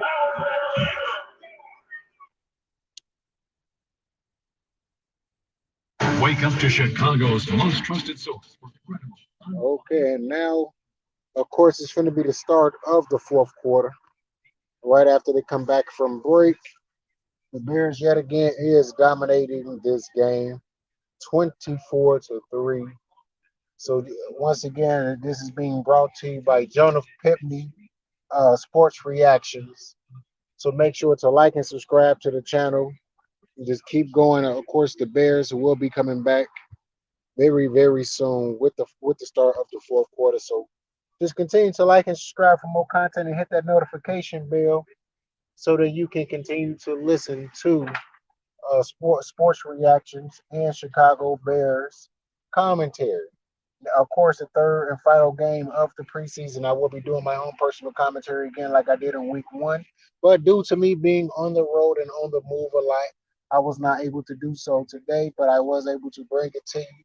Just in case if you're not able to watch the Bear game or you also on the road, but you can't get a hold of the radio network, you can listen to the Bears live stream on YouTube, presented to you by G.M.F.E. And also just also by special commentary by not only me, but G.M.F.E. PACMAN, who is speaking here and there, speaking on the commentary, and also Eric Hampton of Hampton Enterprise, that also be on the radio as well. So just make sure to tune in and continue to listen to commentary in the future. And just remember to subscribe to the channel and like the video so you can continue to receive the content. Be quiet for a minute, Jonah. I don't know how it's been quiet. I had the radio up for the longest, so I don't know. Got a busy weekend starting tomorrow. Ben hit the like button. Only 3 away from 10. Okay, cool. Hey, JP, we got a proposition for you. Yes, sir. Marquis gonna tell you the proposition. Look, don't you think it's better, bro? Instead of buying a motherfucking tote and doing all this shit, nigga, I could just go buy a trailer. We can do that shit ourselves. Do what? Go grab a fucking trailer from fucking a Menard or something, nigga, and put the trailer on the back of the fucking truck and drive the fucking trailer on the truck, nigga. And I'm not gonna be able to do it tomorrow. Shit, I could just buy the trailer tomorrow. Shit. I got a motherfucking stall to try to get the motherfucking Cause I gotta go to school and then I gotta go to work right after. I gotta go to school 8 in the morning, and then as soon as I gotta go to work from 6 to 12, and then right after that I go to the gym from like 6:30 to 8:30. I know, my bad. I'm sorry about that. Well, we're breaking it back to you with Jeff Joniak and Tom Thayer on WBBM Sports Network. Anywhere, WBBM has the most reporters covering the news that matters most, plus traffic and weather together on the 8s only on News Radio 105.9 WBBM. You know, that completion in the first quarter, Jeff, to Cole Kmet, man, that's something that it really opens the door for this offense. Get him into that third level. You got a first level receiver underneath him, then you hit Cole Kmet to the outside. Easy completion with the little run after catch. And I think that will benefit this offense as much as a solid running game. Couple of catches in that first drive by Cole Kmet. Time of possession, Bears were up huge early today, like 15-4, but now it's tightened up a bit, 24-56-24. Seattle 229 on the yardage department, 206 for the Bears in front for 79 yards. But at 15 first down, Seattle with just 9. Seahawks with 1 turnover on that muck punt. And it was recovered for a touchdown by Elijah Hicks. 1 series for the quarterback, Justin Fields. For his first season against San Francisco on September 11th. Sure will play some against the Cleveland Browns a week from Saturday. The injured party up and on his feet and onto the sidelines for Scott Nelson. You know, they're not shy with giving guys a look. They got 12 Bears with the catch, 5 ball carriers, and 3 quarterbacks. So when you look at this offense, giving everybody an equal opportunity, they've shown it, plus the offensive line play. Here's Peterman under center. He's got a Isaiah Coulter. I got it on me too. Just gotta learn how to relax. Sling a spiral to nowhere. I got it. I just threw it away. I just ain't. Look, bro. Well, he did a nice job. Isaiah Coulter was trying to sneak out the backside where Peterman was going to roll to. Fender did a nice job of interrupting his route. Peterman had to try to wait. It was actually the same play they ran to Cole in the first quarter, but the tight end was picked up. Just they've seen it before, and they weren't going to get beat by it again. Peter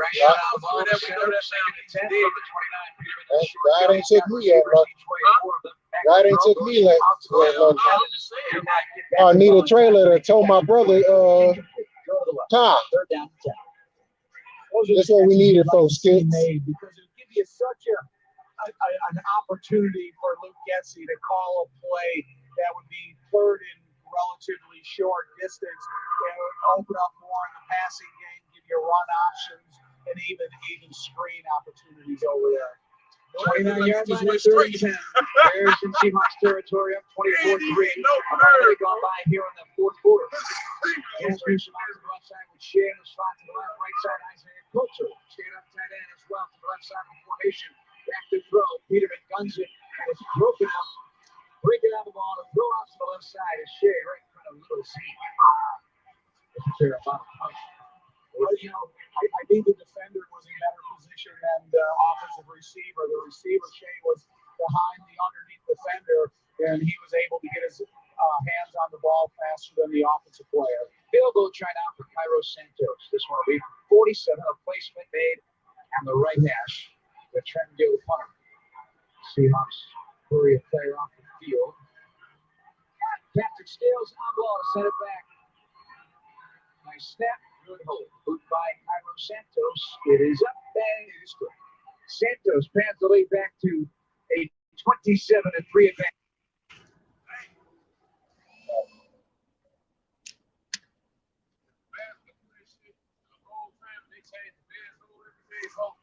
And they got a whole new front office too. Here's 27. Seahawks 3 here in Seattle on the PNC Bank Bears Radio Network. Chicago's #1 station for news and information, WBBM. And signature. I'm glad they got rid of it. That was fucking everything. They were just stealing money, taking shit.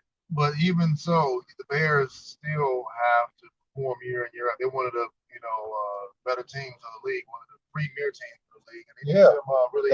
They're the first team. They one of the first teams of the league. They're the one who started the NFL. Yeah. One for the Bears, I believe the Giants and a few other organizations, there wouldn't be no motherfucking NFL. So the simple fact that the Bears is one of the first teams to start the NFL and one of the teams that is struggling in NFL is bizarre to me. It's like a terrible front office, terrible decision-making skills by the GM, coaching, bad coaching decisions. Yeah. Hell yeah, I'm just saying over the years, period. But that was the same front office for like 15 years. No, he was there for maybe 10. Before him, it was like Phil Emery. He left, and then there was a few other guys before him. Of course, when they had Lovie Smith, to me personally, they should have never got rid of Lovie Smith. Hell no, never, ever. That's what every fucking Bears coach, every fucking Bears fan, every motherfucker that they say, why the fuck they got rid of Lovie? That was the worst move that one of the Bears. That was the worst move for the Bears downfall. Right, because after that, you had terrible coaches, John Fox, Matt Nagy. What's that shifty-eyed motherfucker that came right after Lovie Smith? I can't remember his name. He looked like a skinny motherfucker. Diamond or something. What the fuck? I can't remember. Mark Trestman, old shifty-eyed ass, came right after him. He do well as offensive coordinator. He do well as a head coach in the Canadian Football League. But other than that, that's really it. He ain't worth shit as a head coach. He ain't shit in terms of that. But regardless of what we say, he's still better than Matt Nagy. But the Bears, as they add the lead 27-3 to field goal tonight by Santos. This will be Gill to kick off. He's been alternating with Santos tonight. Good to check it out. It's got a nice look, Tom. Yeah, it seems like that's more around the league where they have the punter with the ability to kick off. 14:08 to play in the game. Here's the run-up. Winds up that kick and sends it deep, end over end. And it is going to be retrieved in the end zone, and they take a knee. So put it back there deep enough that they were not interested in taking it out. Great day for the special teams unit, and a nice day for the defense. The offense with 17 points in the red zone. Tongas and Darrington have a good short touchdowns.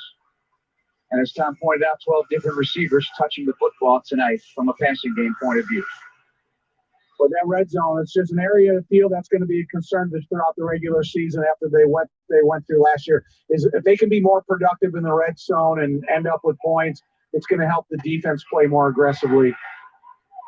Here we go. Seahawks with the football. Their quarterback, G.M.F.E, with a one-back set. Takes the snap. Short set. 3 steps. Throwing down the field. Up in the air. Pass is well covered on the other end by Bo Peep Keys. Going for it.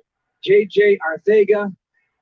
Whiteside just acquired this week from Philadelphia, but it's incomplete. Bo Peep Keys, he did everything to really read the receiver there. He had his back to the quarterback the whole time. He read the body language of the receiver and kind of turned away and batted the ball away right at the last second without interfering with the receiver.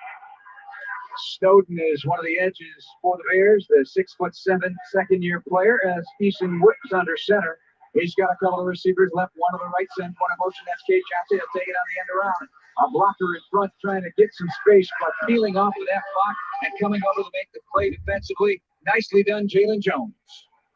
It was nice job of fighting off the blocker, making sure you kept outside leverage where the only place the running back had a chance to go was towards the sideline, and then was able to escape from the blocker, put his body in the way. It wasn't one of the technical hamstring tackles. It was more just throwing your body in. Gainers 2 3rd down and 8, 27-yard line for Seattle. Jacob Eason in at quarterback. Rough start tonight for the veteran quarterback. As he goes back to throw, in trouble, and down he goes. Back down the play. Sam Kamara back there to bring down Jacob Eason. I was trying to explain Geno Smith tonight. That one ends on a 3rd down sack for the Bears. And Eason, 8 years old, as he Kamara did a couple things, there, and then number 79, Coley. Nice. It was an obvious 3rd and long passing situation, and it really gives it the advantage to the pass rushers. And 1 of 12 on 3rd down. Yeah. That's the conversions for Seattle tonight. Dixon to punt again inside his 5. No pressure.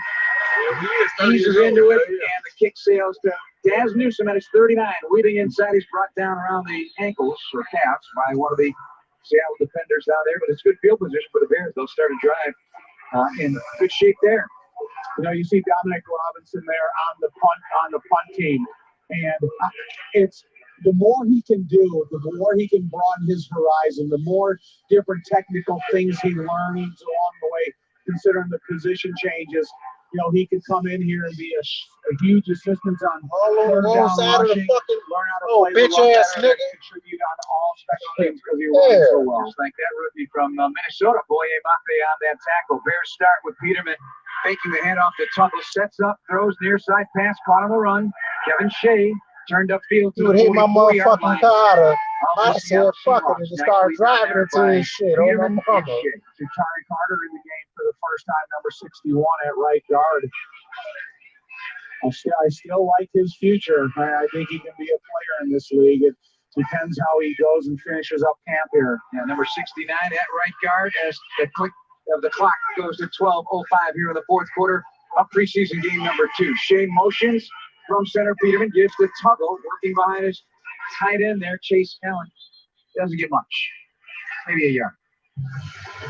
Bears have run the ball the best today in terms of yards, but they're sticking to the ground and trying to get it going against the Seattle defense.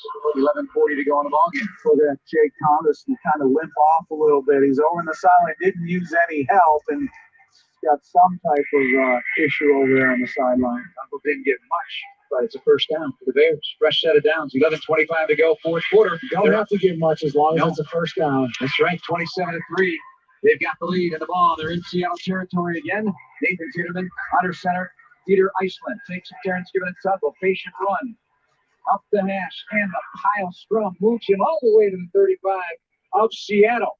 Strong push up front by the big guys. Well, look at that, 60, 69, 73, 72, all, 5-6 yards downfield, leading that scrum, leading the running back to continue to get that positive yards. Nice work there by the guys downfield. Gain Well, of let me 5, back it second in. and 5 at the 37-yard line of I'm Seattle. gonna back it up and back Bears break the huddle. Peterman in the gun. Tuggle to his left. Slot right. 3 receivers for the Bears. Tight end, Chase Allen, moves off the line of scrimmage and heads in motion to the right side. Snap. Out they bobbled it on the exchange there on the shotgun snap, but Peterman falls on it and recovers the play.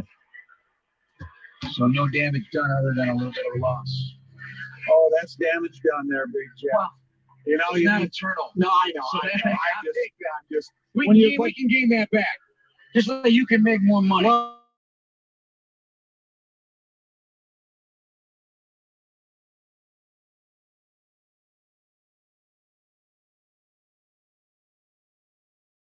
down twice tonight. 3rd down and 5. Under 10 minutes to go in the fourth. Low snap. Missed again. The belly again. It's Demontre struggle, and he is going to get the first down, Tom, if they mark it right. He needs the 32-yard line of Seattle. That will be their 3rd down. 3 third-down runs tonight. I love it. yeah, me too. Because I'm sitting up here and I'm thinking, wow, they're in a shotgun in a 3rd down situation. It could be an obvious pass scenario, which it was, and kind of allow the defensive pass rushers, if they are, to get in their pass rush stance, but the Bears took advantage of them. Ball on the 32 now as they go again, 3 wides. 1 wing as a tight end. Snap Peterman. Play fake. Play. Being chased down the play. Throwing on the run. Makes a connection. Out of beauty. Nice catch. Nice throw. 22-yard line of Seattle. The catch made by Isaiah Coulter. Another first down for the Bears. On the march again. Up 27-3. Nice job by Peterman to extend that play at, approaching the sideline, but was still able to fire it in accurately on the run. Where only Isaiah Coulter, who was being covered closely, was the only guy that could touch the ball. Pick up on 11. Coulter goes out to the numbers left. Right side, you've got Shea. Tight end Tongas along with tight end Chase Allen. Hand down right side of the formation. Snap from center. Peterman hands off. Demontre Tuggle covers up the ball and then he's drilled to the 21-yard line. Didn't get much done. Yeah, let's lay on that field. 2 weeks, 6 carries, and 17 yards. On 8-19 play the ball game. Bears have a 27-3 fourth quarter lead. They play well tonight across the board in each phase. Different positives in each of those phases. Here's Peterman out of the huddle. He's got him down at set left to right, 2nd and 9. Yeah. Seattle territory. Because I can't. Just I about gotta to keep enter it the red going. zone. He takes the snap and I gotta keep this going for a while longer. Gets to the 15-yard line. So, and radio. down near the 12 and close to another first down. Picking up rushing first downs. Yeah, he made a commitment to the hole. He hit it. He was in the 2nd to 3rd level immediately, and they had to come up and make the tackle. But, he doesn't give you a huge tackling target.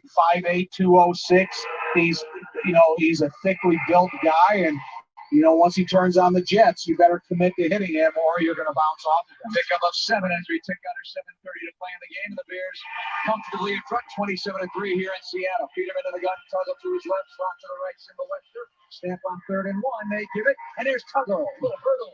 Inside the 10 for a first down to the 7. Right on the hash right, picks up 6.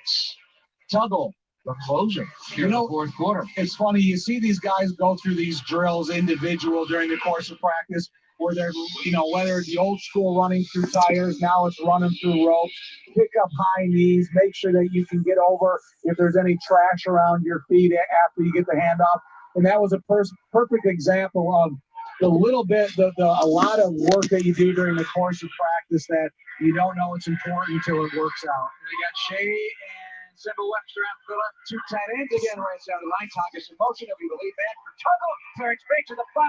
Tuggle bending his way to the 1. The young man wanted to get in there for the touchdown, but quick whistle, Jeff. I think that what the offensive line did a couple plays ago and really scrummed extra yards, I do think that they would have gotten across the goal line if they let him fight. But I guess the official determined forward progress had stopped. He gets to the 1. 6:05 to go, 27-3. Bears have the lead. Out to the left. Shea is beyond the numbers. Slot is Webster. Tongas in motion right. Chase Allen there with his hand down, tight to the formation. Snap, play fake, gonna throw Peterman, left corner of the end zone, incomplete. Single Webster wanted the flag. He was tied up on play by Deontay Williams, the strong safety. And so, no flag. It is going to be 3rd down and 1. It's something when I think they should run and they are going to run it, they throw the ball. And when I think they should throw it, they run the ball. And I like that. I like being confused up here because I got to believe it's the same for the opponent's defensive coordinator, just not to have a line on it. Longest drive of the night. It's been heavy on the ground. It is now 3rd and goal at the 1-yard line. Took a long back. Take Peterman. One step throw right side of the end zone. Incomplete. Coulter defended on the play very well by Kobe Bryant. Takes his helmet off on the Bears sideline. And he was the defender on the play. 2 promising rookie cornerbacks for Seattle. I think that was a lot reading the receiver, too. He never turned his back towards the quarterback, read the receiver the whole time. As soon as Isaiah Coulter went up and raised his arms in attempt to make the catch, he was, again, he was a cornerback reading body language. 4th and goal. Here we go for the Bears. Peterman with Tuggle to his right. He's got Daz Newsome motioning left to right. He'll settle next to the tight end, Tongas. 2 to the left. Snap. Peterman giving it Tuggle. Tuggle grinding his feet, but he does not have the power to get across the goal line.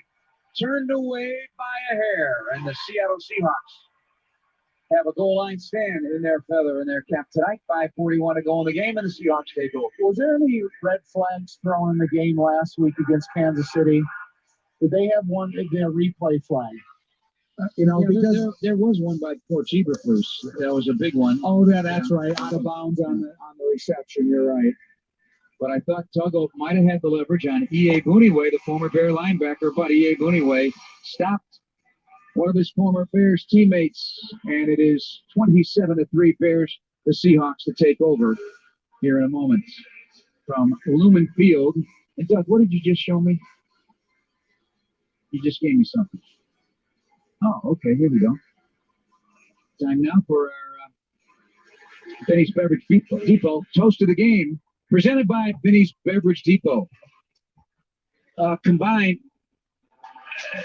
5 for 29 receiving yards for Jones and Webster. We're going to take a break on the PNC Bank Bears Radio Network.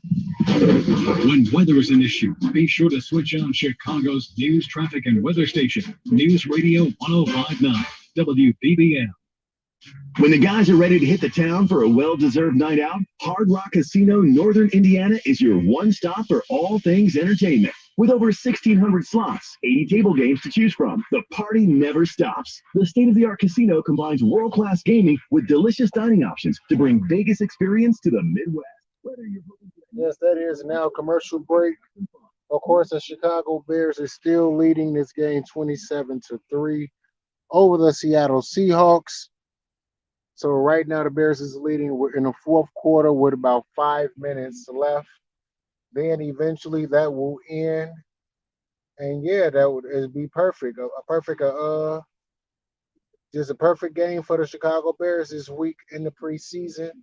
The backups have done their thing, so at least they playing a lot better than they did last year, showing a little bit more depth. And of course, it's still Seattle Seahawks. They haven't had a good offense and defense. Well, they haven't had a good defense in forever, and for the first time in a decade, well, really 20 years, their offense don't look good at all. So it's like, yeah,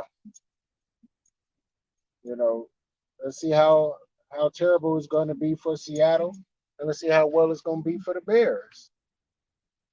It is what it is. The Bears offense, of course, 10-play, 52-yard drive that led to a field goal, and ever since then, the backups came in early in the 1st quarter, and they've been dominating Seattle Seahawks starters and backups, and haven't allowed anything to go on.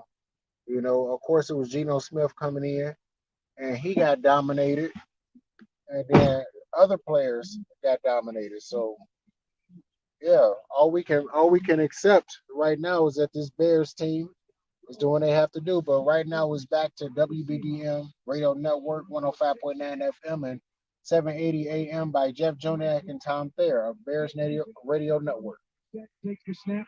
Play fake. Sidestep to the pocket. He's in trouble in the end zone.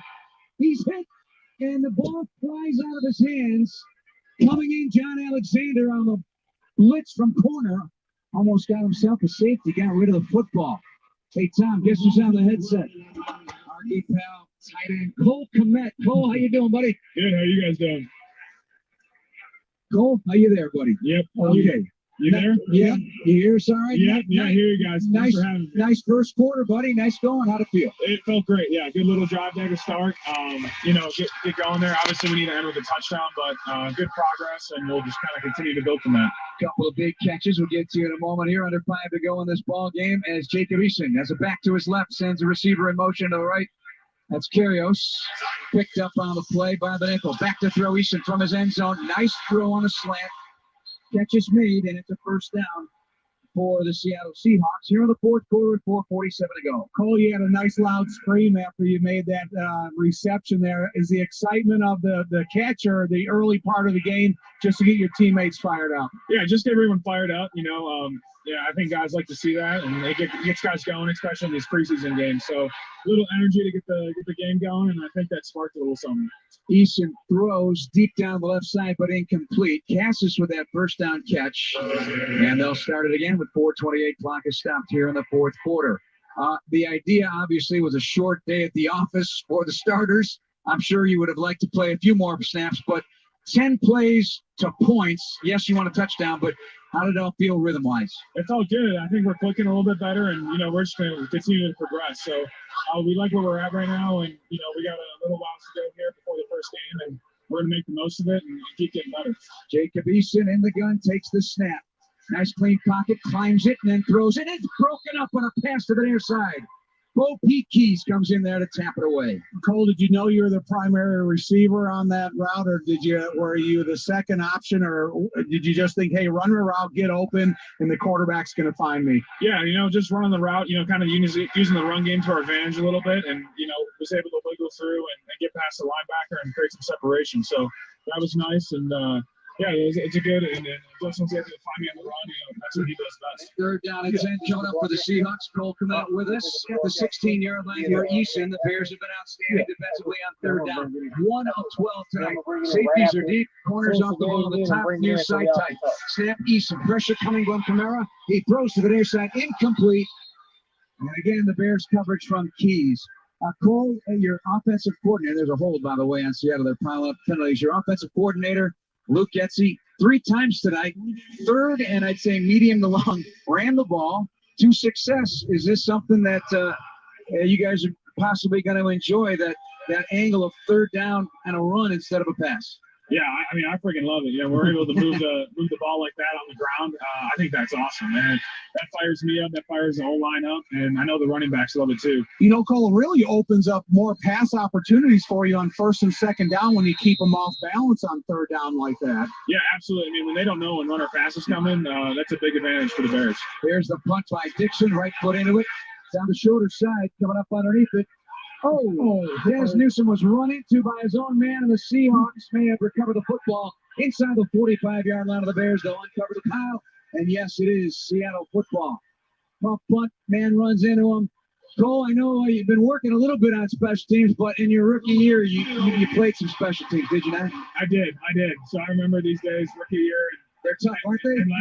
Especially in these type of games where you got guys playing full offense and going all 4 teams. So it's tough, but guys are grinding out. It's good to see. Well, you're not exempt from that, because I see at practice you're on a couple second teams and special teams. So you always got to stay ready, Cole. Oh, always. Yeah, that's just part of being a team player. Right. And you can snap it. Yes, I can. I learned that in my early days from my father. So, yeah. Absolutely. Cole, thank you so much for joining us. Good luck. Yeah, thanks, Cole. Thanks, guys. Bye. Bears tight end Cole Kmet. Seattle retains possession. 4:06 to play in the game. It's 27-3. Bears have the lead over the Seahawks. Trips to the right, one to the left. Corner up tight on the bottom of the field right here for Jacob Eason. Safeties are way back. Eason takes, winds up, throws short to the right. Pass is caught. Folded up on the play is Cade Brewer, the tight end. And it's Jack Sanborn in there along with Jones. You think Little Z just walked over to Cole and said, "Hey, Cole, I need you for a second. Come and do an interview with Tom and Cole Jeff." is a very amenable person for sure. 2nd and 6. Back to throw again in the hurry up. Easton to throw near side, way out of the reach of a diving attempt on the near side. That's Fuller underneath Bo Pete Keys. Komet 2 catches, 31 long and 19 that drew the roar into the parabolic. But like you say, you run the ball on 3rd down, Jeff. It opens up 1st and 2nd down opportunities for you to throw the ball when you think it's a running down. So the better he blocks, the more passes he's going to catch. 3rd and 6 for Jacob Eason. Low snap, knee high. The 6'6" quarterback had to bend down to get it. Now he floats a throw down the field, way out of bounds, incomplete. Office Revolution knows how to design and furnish a workspace that'll make you actually want to leave home. Visit office-revolution.com to see how. I'm still stunned by something on Bears All Access the other night that you revealed about your first preseason game at home. Right. And you didn't get in the game. Right. Which is hard to imagine. After the USFL, you come, you do the work at training camp, you don't get in, and you were really upset about it to the point that it moved you to tears. I was walking out of the locker room with tears in my face when I had to look at my family, and I had no reason to take a shower. All I did was go out there in a uniform and run around and warm up. 4th and 6, Kamara, the heat on the quarterback who throws the slant right. He gets a first down near the 33. But then the story continues the next week because you're chasing Ditka around for 12 minutes at halftime saying, "Put me in." Yeah, the last preseason game of the year, we're playing the Buffalo Bills, and I went into the locker room and I chased him around and begged them to put me in the game. Gain of 7. Eason on 1st and 10 now. Backs up and rolls right. Field is just spread out completely. Easton just going to keep it now and gets out of bounds inside the 35, running right to the 32-yard line. But that underscores the passion of what you were all about as a player, and there's plenty of guys like that. But not everyone has the guts to chase around a head coach like him and will beg him to put you in the game. I begged him. I bugged him. Huh? My question is, if you didn't do that, I'm wondering what he would have played. I don't know what would have happened to me, but he looked at Dick Stanfield and said, "Put him in the game and don't take him out." Eason, 2nd and 9 from the 32-yard line of the Bears. Up 27-3, Bears have the lead. Seahawks the ball. Eason with time. Going to show short to the left side. Pass is caught of the open field on a tackle at the 27. Bo Pete Keys puts down Cade Johnson, who muffed the punt that was covered for a touchdown by Elijah Hicks. Well, it's kind of funny you even bring up that story because going through my mind, is there a cut date this week? Oh, yeah. Or is it all at once nowadays? Snap to Eason, knee high. Going to wind up, throw to the near side. Inside cut gets away from the tackler, and he manages to get the first down. So, I never did finish this. Now the toast of the game presented by Benny's Beverage Depot. Bayless Jones Jr. and Simba Webster combined 5 for 29 in receiving yards and return yards, 5 for 143. That's 10 touches, 172 yards. Benny's the official wine and spirits provider of the Chicago Bears radio network. As Eason fires the pass on 1st and 10 from his 19 inside the 10 on a catch made by Cade Johnson. It was inbounds to the 8 and another first down. Bears playing a lot of deep coverage. Yeah, and Cade Johnson got an opportunity to try to return a kickoff. I think he downed it in the end zone. Now getting a chance as a receiver. Snap back. They got to draw it on the run. Thompson gets into the end zone for the touchdown. Couldn't stop him. A ball of energy. Darwin Thompson, the man who hurdled the defender earlier tonight, now powers in from 8. Now the Seahawks get their first touchdown of the night with 2:05 to play in the game. Another one of those, 5'8", 200, small tackling target, get a full head of speed, full head of steam, and if you don't come and bring it to him, it's going to be interesting if his knee was down before he crossed the other part that he fumbled the football too. He did recover it, but they're going to take a look at it. A 9-play drive for Seattle. Hey, double with Trevor Simeon's numbers tonight. If you have a moment, let's take a look at that. A lot of good things done across the board tonight. We'll review them over the course of our post-game show. Stick around for that. 27-9 right now. And 2-point conversion attempt now by Jacob Eason, the 6'6 quarterback out of UW here in Seattle. Snap back with time. Scanning. Throwing back of the end zone. Coming free. Cade Johnson with the 2-pointer. Snuck away from Jones. The defender on the play, Jalen Jones, did not stick with him. 8 of 15, 48 yards and a touchdown for Trevor Siemian, and a 9-play, 44-yard drive for points for the Seahawks. It's 27-11. I mean, that's going to be a coaching point for every member of this defense to make sure that you understand what your responsibility is, especially when the quarterback is buying a little bit extra time. Well, the Bears game still going on. Gonna bring it back to you in a hot second.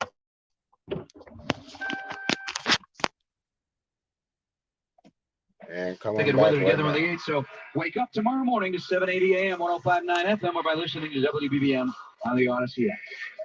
Jeff and Tom here in Seattle. Play starting to clear up, but these 12s, they hang in there. These 2 minutes and 8 seconds, not a bad crowd tonight.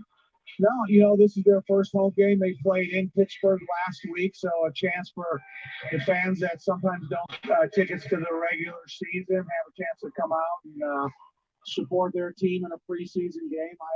Yo, what's going on, Sasha? How you feeling? I'm here with Uncle Eric and Marquise. Jay and Gary with me right now, so that's what we on. And plus, you know, doing commentary for the Bears. They got it on the tee, and it's Jason Myers who does onside kick it. Oh, Bears had a chance. They missed the opportunity, and the Seahawks recover at the 43-yard line. Wow. Ricocheted off the Bear and into the hands of one of Seattle's players. Get a number here in a second. So they'll get another offensive possession. These are the situational football things that do get evaluated, and we'll discuss with Matt Eberflus in the pregame interview today. Joey Blunt out of Idaho makes the recovery. Virginia. Well, Coach Hightower, the special teams coordinator, he's going to get a couple of coaching points on the punt return that they ended up fumbling with two bodies too close together. And then the rhythm of that onside kick, I don't think necessarily you attack it as the receiver of the kick. I think you kind of let it come to you and grab it and fall on it. Once you go to it and it takes an awkward bounce, it hits your shoulder pad, it bounces forward, it plays right into the hands of the pursuit team. Ricochet up by Isaiah Coulter. So a fresh set of downs with 2:07 to go for the Seahawks and Jacob Eason. These are evaluation reps at this point on both sides of the ball. Safety's back, corners off except for the near side. Snap Eason stands in, going deep down the left side, looking for his receiver who's held up on the play. There was contact there from both Pete Keys on Fuller running down the left sideline, Aaron Fuller. There's no reason to grab him like that. Bo Keys felt that he was in a trailing position. The quarterback actually probably overthrew the receiver, but once you see that tongue, pass interference, defense number 26. When you see that interruption in the stride of the receiver, it's an easy call to the backpedaling official. We've arrived at a 2-minute warning here from Seattle. It's sponsored by Miller Lite. Tastes like Miller Time, Chicago. Cheers to the Bears, who lead 27-11 here on the PNC Bank Bears Radio Network. During the week, ask your sports people. Yeah, so right now the Bears is up 27-11 over the Seattle Seahawks. Woo!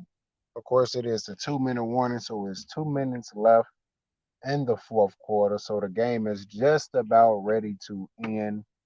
Of course, the Bears allowed the Seahawks to score on a 9-play drive that then got the 2-point conversion to make it 27-11. And also, if you wasn't watching or listening, Seattle also recovered a onside kick and they have the ball back. And then right after that, a pass interference on the Bears. So Seattle is right now driving down the field, and the Bears have been doing good all game, the entire game, and then they wait until the last 5 minutes to damn near fuck it up. So I don't believe the Bears are going to lose the game, but this is very, very sloppy towards the end. Of course, we're down to the third, fourth, and fifth string guys, but they still should be showing some type of discipline. Yeah. The lack of discipline, those guys, it's not gonna make the team. Guys is being very undisciplined like that, grabbing people for no reason when wide receivers the ball is being overthrown. Of course, you don't know it, but you literally just have to play defense and hope for the best instead of giving up a huge penalty like that. Huge penalty. Right, when you do things like that, man, that's what it leads to. Exactly. That shit was sloppy as hell, Kofi. Sloppy as hell. Like you wait all the way to the end to play sloppy like this after playing basically perfect football at every phase of the game, from the first string, second string, third string, fourth string, and now, I guess fifth, sixth string guys, fourth, fifth, and sixth string guys can't get it done. But we back to football game right now. Snappers on special teams here of late. Let's pause for station ID. This is the PNC Bank Bears Radio Network. Bears Radio, WBBM Chicago, WCFS FM and HD1 Elmwood Park, Chicago.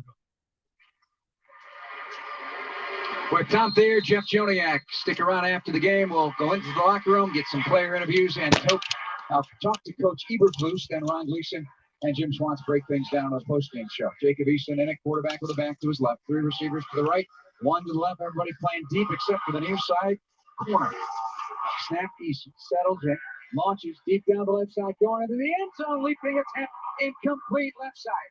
Bo Pete Keys, man-to-man from the time at press coverage all the way into the end zone, and it's an incomplete pass. Yeah, that's great confidence by Bo Pete Keys. After we got Snowden down on the ground, after he gets caught for that infraction, then they go right back at him and see if he's able to withstand, the attack, and he was able to do it. Tight coverage, and it was, be enough of a distraction where the receiver couldn't get it. The veteran J.J. Arcega-Whiteside has Snowden up on his feet and walking gingerly, but getting it done. Jacob Eason tonight is 13 of 25 for 110 yards. Bears are making them earn every penny tonight, both guys. Yeah, well, it'll be interesting to see. Are they willing? Are they going to try? Under 2 minutes, this requires first charge time out for Chicago. To see if they go after both Keys again. Do they feel that there's a vulnerability there that they can put the right receiver on him, and if they give Jacob Eason the time, they can give another touch or attempt into the end zone. And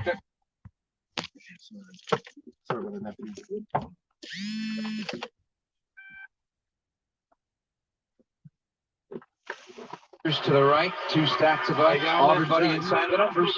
1 safety triple stack. I can't see. To Eason.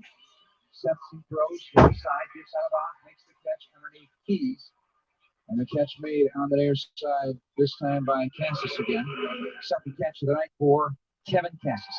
3rd down and 4 upcoming for the Seahawks. I want to thank our engineer, Paul Zarang, our statistician, Doug Coletti, Steve Zarang on the parabolic mic. Low snap about shin high, picked up by Eason, throws right. Darwin Thompson in the open field, upended inside the 20-yard line on a tackle by defensive back Jalen Jones, and he's got an injured leg. He goes down on the ground, gripping his left leg. Also want to thank our senior producer, Joe Bartosh, our studio producer, Alex Wick, highlight coordinator, Chris Lopez, Jose Contreras, our network producer, and Jim Mulvaney, parts unknown, our production manager, enjoying an adult beverage or 2. And, of course, our craft engineering staff, Bill Tennant, Greg Davis, and the fellas. Thank you so much. Mulvaney's 2 hours ahead. You never know where he's at right now. Through that. So Cleveland next week, Saturday, practice in between time. I'll get back on the field Saturday and Sunday, and then, another game week. We're trying to make it. It'll be the end of training camp in terms of fans coming out, I believe, after Sunday. So it's going to be a week where they're just going to try to make it feel like an actual in-season work week. Yeah. But it's still considered training camp at the same time. A super valuable week of practice because they got a couple days, the short week this past week. You're not really able to go, into pads and pound on each other because you have such a short turnaround and you have a long flight connected to it. Here you get home, get a chance to get rested, 3:30 afternoon practice on Saturday, then work Sunday, off Monday, and then the work week after that gives you a chance. I don't know if you're going to game plan necessarily for Cleveland or be able to install a little first week information. Easton with trips to the right, 2 to the left. Bears defenders are spread all over the field. 1st and 10 of the 17. Easton the takeaway. Going to wind up, throws left side. He's got open man Fuller with a terrific catch if it counts. It does. He hangs on, darting across John Alexander, but he couldn't get there in time. Found an open receiver, but a heck of a catch by Fuller. He had to really sell it out. Aaron Fuller, the touchdown. 17 yards. And it's 27-17, a 10-point game with 1:31 to play. It's almost a sandlot play. Give me the protection, get to that front pylon. I'm going to throw it there and be there ready to catch it. And, you know, it was a complete sellout by the receiver to make that catch. Aaron Fuller, a Washington product, 3rd year, undrafted rookie free agent in 2020. Likely played with Jacob Eason at Washington, so they've got the connection. So the Bears are going to actually play. The field of a touchdown is under review. Actually going to play just 1 game in 24 days. Yeah, I don't know. 1 game in 24 days. That's it. For the Bears. Yeah, 1 game in 24 days. So, well, it's time to get healthy and get right. Right. Yeah, exactly. exactly. That was the key word there. To give them a chance to get healthy. Kind of install a little bit more of the game planning for the future. Work on a couple things throughout practices that you think you need to go over, offense, defense, and special teams, and then shoot. As soon as that plane lands from Cleveland, it's ready. You're ready. You're ready to roll. There's other legal things that the team has to take care of in terms of cuts and getting an understanding of who's going to be there, and then. September 11th, San Francisco 49ers coming to town. This video replay is brought to you by Old National Bank, where relationships and results matter. Get old. A late bye week also factoring in time. We don't get the bye week until Sunday, December 11th, so 13 straight weeks of regular season football. I think moving on the field is an incomplete pass. Okay. I think down at the 17-yard line. Our operator, please reset the game back to 1 minute and 33 seconds. In our career, this is the latest the bye week has ever been, I believe. Yeah, because I think 3 months. Last year wasn't super early in the season, like maybe the 5th week of the season or something. Well, that's too early. With a young team, which I'm assuming, does it matter with a younger team when that bye week is? Do they need the mental reset? I don't think you want it too early in the season. You want it when your team is desperate for a week off and a rest. Jacob Eason and company will try again. It's 27-11. The Bears lead. Football to 17, 2nd down and 10, 3 left, 1 right, and now penalty marker for false start. And there's some angry Seahawks fans that really thought that was a touchdown, but it did. It looked like it was trapped against the ground. Thank God it's not. I But would have a had heck of an effort.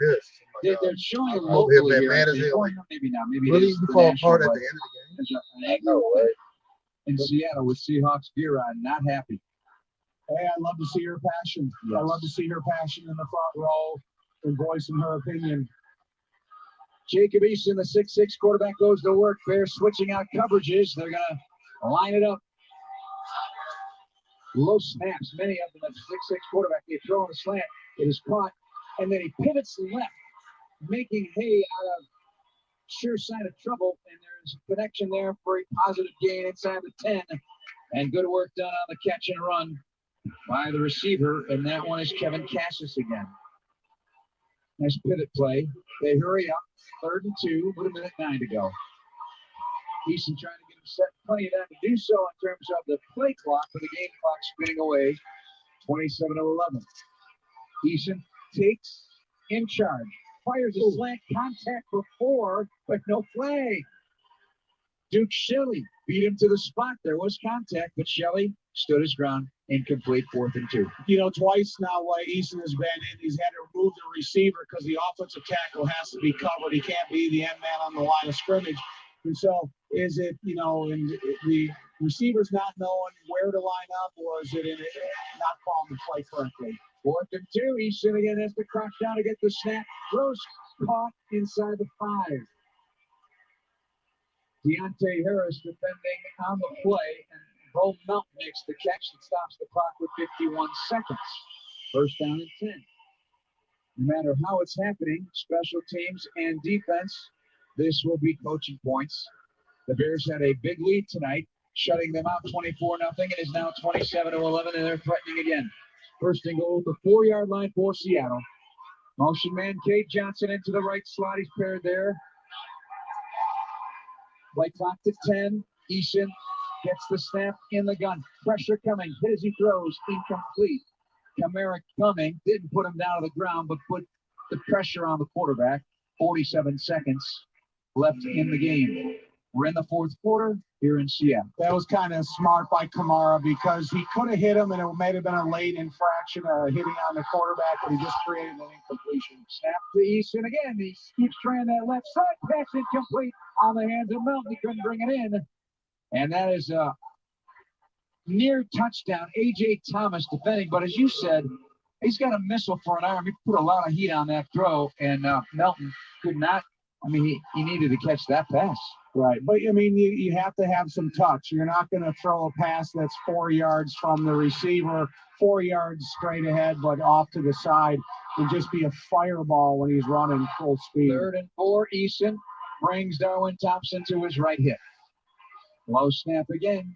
Eason backpedaling. Here comes Dominique Robinson. Hits him, throws it away into the back of the end zone. Incomplete, 3rd down. So he saw Big 91 coming. And Dominique Robinson put the pressure and the hit on his quarterback. I mean, that's the kind of pressure you want Dominique Robinson to be able to win when it's an obvious passing situation at this time of the game.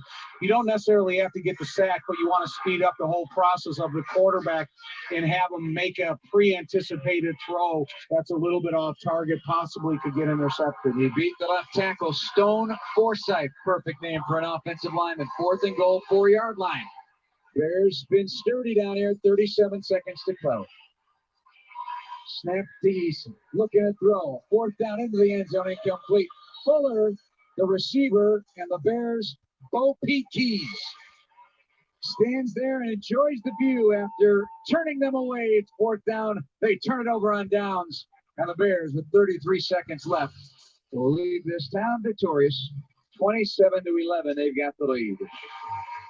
Yeah, there's some tired Bears over there. There's some tired Seahawks over here because these guys that played the second half, they played a lot of snaps and kind of some weird scenarios. You get a tired offense, and then they get a turnover. The offense goes back on the field immediately, and sometimes you never get a chance to recover. Well, they really piled on the plays in the last part of this fourth quarter, up to 74 snaps now tonight by the Seattle Seahawks offense. Not a lot to show for it, though, in terms of points. A 2-point conversion after a touchdown and a field goal. That's it. First charge timeout. Seattle. Seattle. Now, why are you doing that? Why are you doing that, Pete? Why? Come on, Pete. Why? Pete's turning 71. Pete, Why? past Fridays, as I read about a story about him, he does, I think, 6 100-yard sprints every Friday during the season. One time we were in Hawaii, and Pete was on a boogie board riding waves, and I was surfing. I actually ran into him. And kind of that's trouble in Hawaii. What's that? When you run into somebody. Well, it was his fault. 2nd down, Peterman on the give, and Tuggle goes over the pile near the 7-yard line, and they're going to call another timeout. They want to get the football back, Tom. It was when he was the head coach of USC, and he brought his whole USC coaching staff out there. Oh, yeah? Had a chance to meet all the guys, and yeah, he's got a heck of a career when you think about it. His last head coaching job with the Patriots, I believe, ended in '99.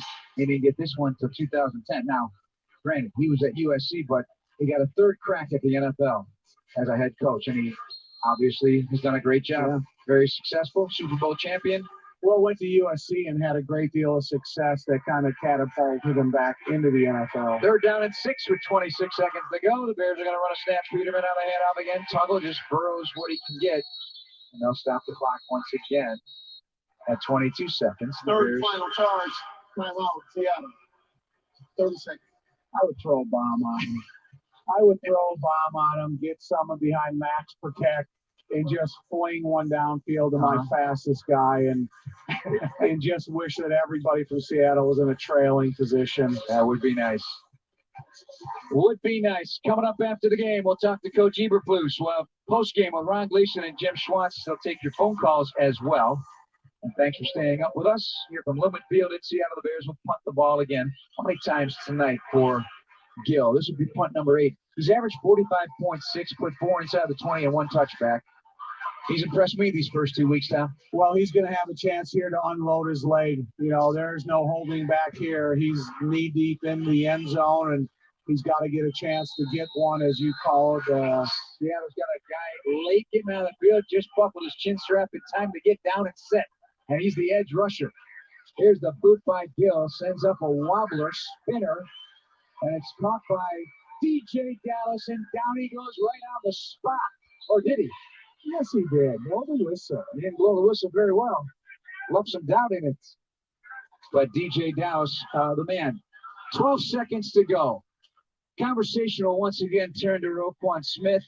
And that matter, any projections on this coming week? Because time is ticking now. Yeah, it is. You know, I think when all this started back in the beginning of training camp, I kind of thought it was a business situation that would take care of itself. And I said if Roquan Smith gets 10 or 11 days of practice before the first game, I think he would be ready and prepared to go. Well, now that hourglass is, you know, getting thin, and I don't know what's going to happen. Not sure how to characterize it just yet. Hopefully heels aren't dug into the ground too deep. Shotgun draw. With 8 seconds to go, the Seahawks pick up a first down on a run. I guess this is continuing evaluation. Every snap matters, I guess, in the preseason for these guys, but that's the last one we'll see tonight in Seattle. Clock goes to 0. Bears get the win here in Seattle, 27-11. They jump out to a 24-0 lead out of Santos field goal. Touchdown by Jake Tongas on a 2-yard toss from Trevor Simeon. A muff punt recovery for a touchdown by Elijah Hicks, the rookie safety, and then a 1-yard run to start the third quarter by Evans before Myers hit a 27-yard field goal, only to be answered in the fourth by Santos from 47, and an 8-yard fourth quarter with 2 minutes to go touchdown by Darwin Thompson. 27-11 the final score. Players meeting at midfield. Several injuries to look at throughout the course of the week for the Bears as well. Matt Adams, Caleb Johnson, shoulder and knee, Preston Ebner and ankle. All defensive players, and that has been where the bulk of the injuries have come, in addition to wide receiver time. Right, and then you got to think about the guys that didn't dress or didn't play tonight, and what is their health status going to be by the regular season? So the Bears win it 27-11. They go to 2-0. They'll take on Cleveland a week from Saturday. That game will be on the road in Cleveland, and we will carry that game starting with a 6 o'clock pregame show.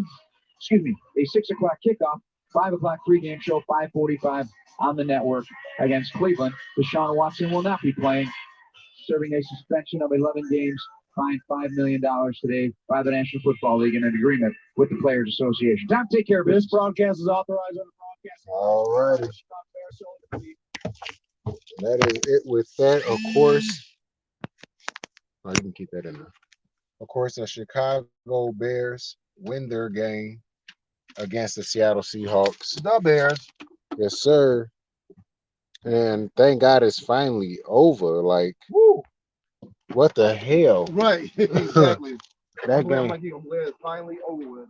Right, that game took forever. I'm like, what the fuck? Ever? I know, right? Thank John Jay.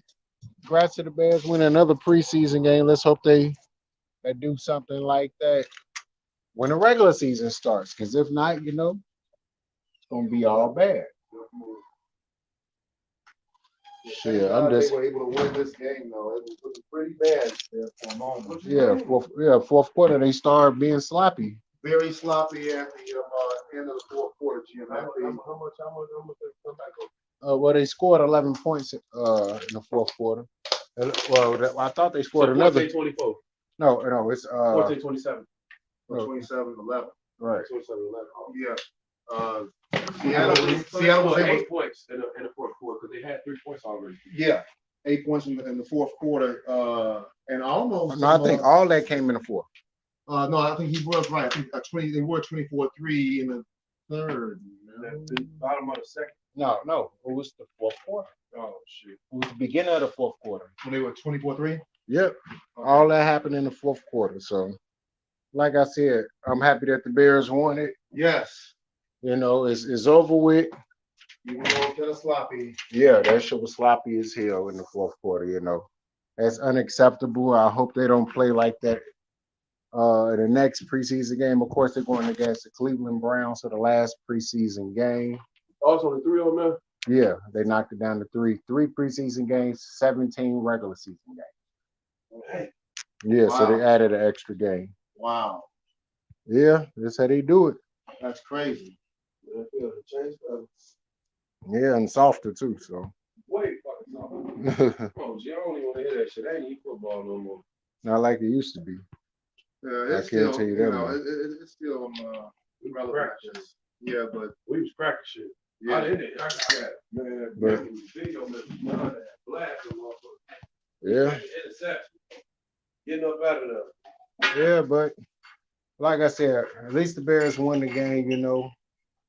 Just have to catch y'all next time for the next Bears live stream. Next time I'll probably be doing the commentary myself, but we gotta have you all at the WHRN studio, and maybe we can do it with Hampton Radio Network, Hampton Enterprises sometime soon. Because I'm thinking, hopefully by the next preseason, which will be next Saturday, we can talk about setting it up somewhere down there if you want to. If we can do that, because I would like to do some more commentary on it.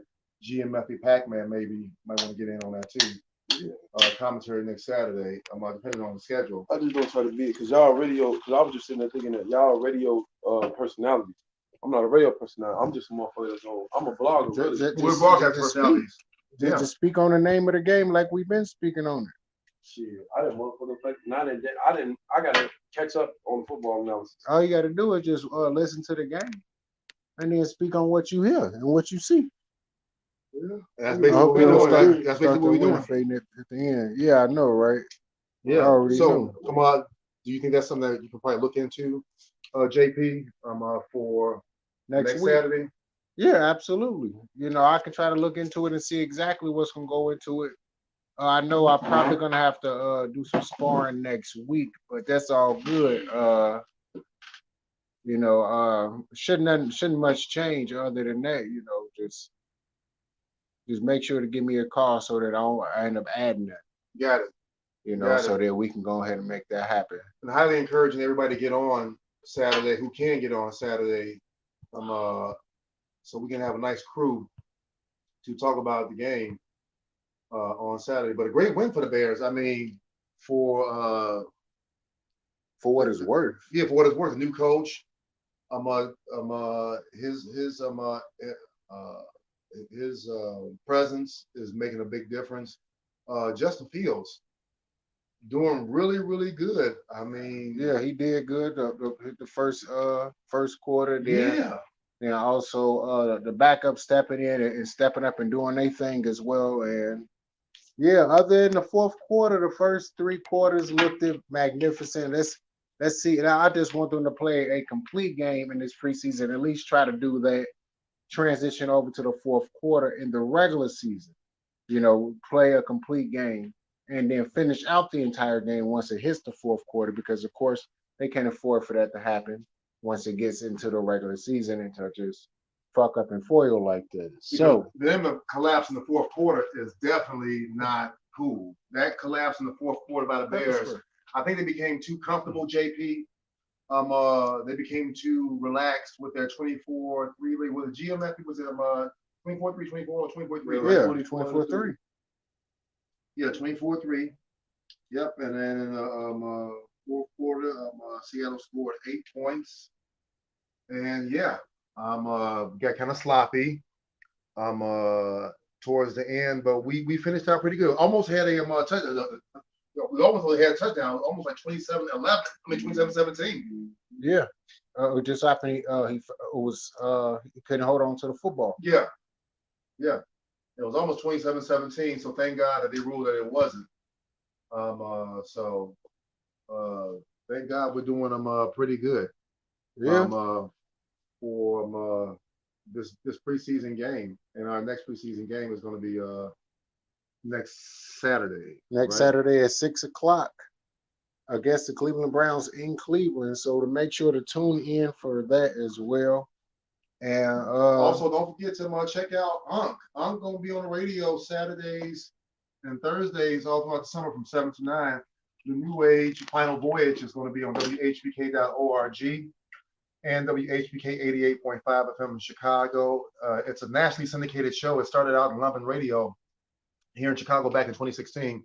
Now it was on a Radio Harbor Country in Three Oaks, Michigan, WRHC 106.7, WRHC 93.5. But now it's on HBK for the summer, and it's a great show. It's kind of spacey jazz. It takes you out to the farther regions, and it's pretty good. And I hope that you guys will enjoy it and listen to Saturday Night too to get your boogie on from 7 to 9 p.m. Eric Hampton, WHBK.org, and then also 88.5 FM, WHBK, Hyde Park, Chicago. We got a pride of the South Side. And then also too, make sure you listen, because G.M.F.E. PACMAN Nothing song is going to be the theme song for JP's show. So when you see that show intro and you hear that song, that's actually G.M.F.E. PACMAN, right, JP? Absolutely. So just make sure to tune in to that. G.M.F.E. PACMAN do have his own channel on YouTube, just to make sure to check that out as well. He has a lot more music coming out very soon. So make sure to go to YouTube and type in G.M.F.E. PACMAN, so you can make sure to find his music as well. G.M.F.E. PACMAN. G.M.F.E. Get money, fuck everything. PACMAN. Make sure you check him out, his YouTube channel. I've got one too. I forget my name, my YouTube channel. JP will put you up on it. But also listen for G.M.F.E. PACMAN. He's going to be on WHBK for a showcase sometime in the fall too, JP. So hopefully you can be in the studio for that too, because he's going to be live at HBK in the fall, rapping, talking about his music, his life, current status, what he's doing, engineers he's working with. So that's going to be pretty good too. And if you guys can't wait, just please listen to that theme song. Nothing is out. It's nothing on. It's nothing on. I think nothing is going to be on YouTube. PACMAN, is it out? Do you have? Is nothing out? Is any of your music out? Yes, it's all on YouTube. It's on YouTube, all of it? It's definitely out. It's streaming on all platforms, Spotify, Apple Music, iTunes. You can get your music anywhere. You should go to YouTube, anywhere, any streaming website that you can go to, Pandora, Deezer, any platform that you guys have. Go stream me right now, man. It's up there, G.M.F.E. PACMAN. Don't do this for nothing. Yes, sir. So, of course, once again, this is Jonah Pipney bringing it back to you with another sports reaction. Of course, the Chicago Bears beat the Seattle Seahawks 27-11. Woo! And just make sure to catch the next preseason game between the Bears and the Cleveland Browns. Thank y'all for tuning in. Oh my God. Thank you, Sasha. Thank you. Who else tuned in? CEO Top Dog. CEO Top Dog? Okay, KO Sports Talk. KO. Yes, sir. CG Ruthless Sports. C Jizzle. Yes, sir. The Ultimate 49er Report, John J. John J. Yep. Skits Upshaw, my guy. Skits. Awesome Kid coming in the building. Yeah, boy. Yes, sir. So YTC Productions also in the building. YTC, what's up, baby? Yes, sir. So just giving a shout out to everybody that was able to come in and listen in. So, all right, now, people, peace out. As always, man, go Chicago Bears. Yeah.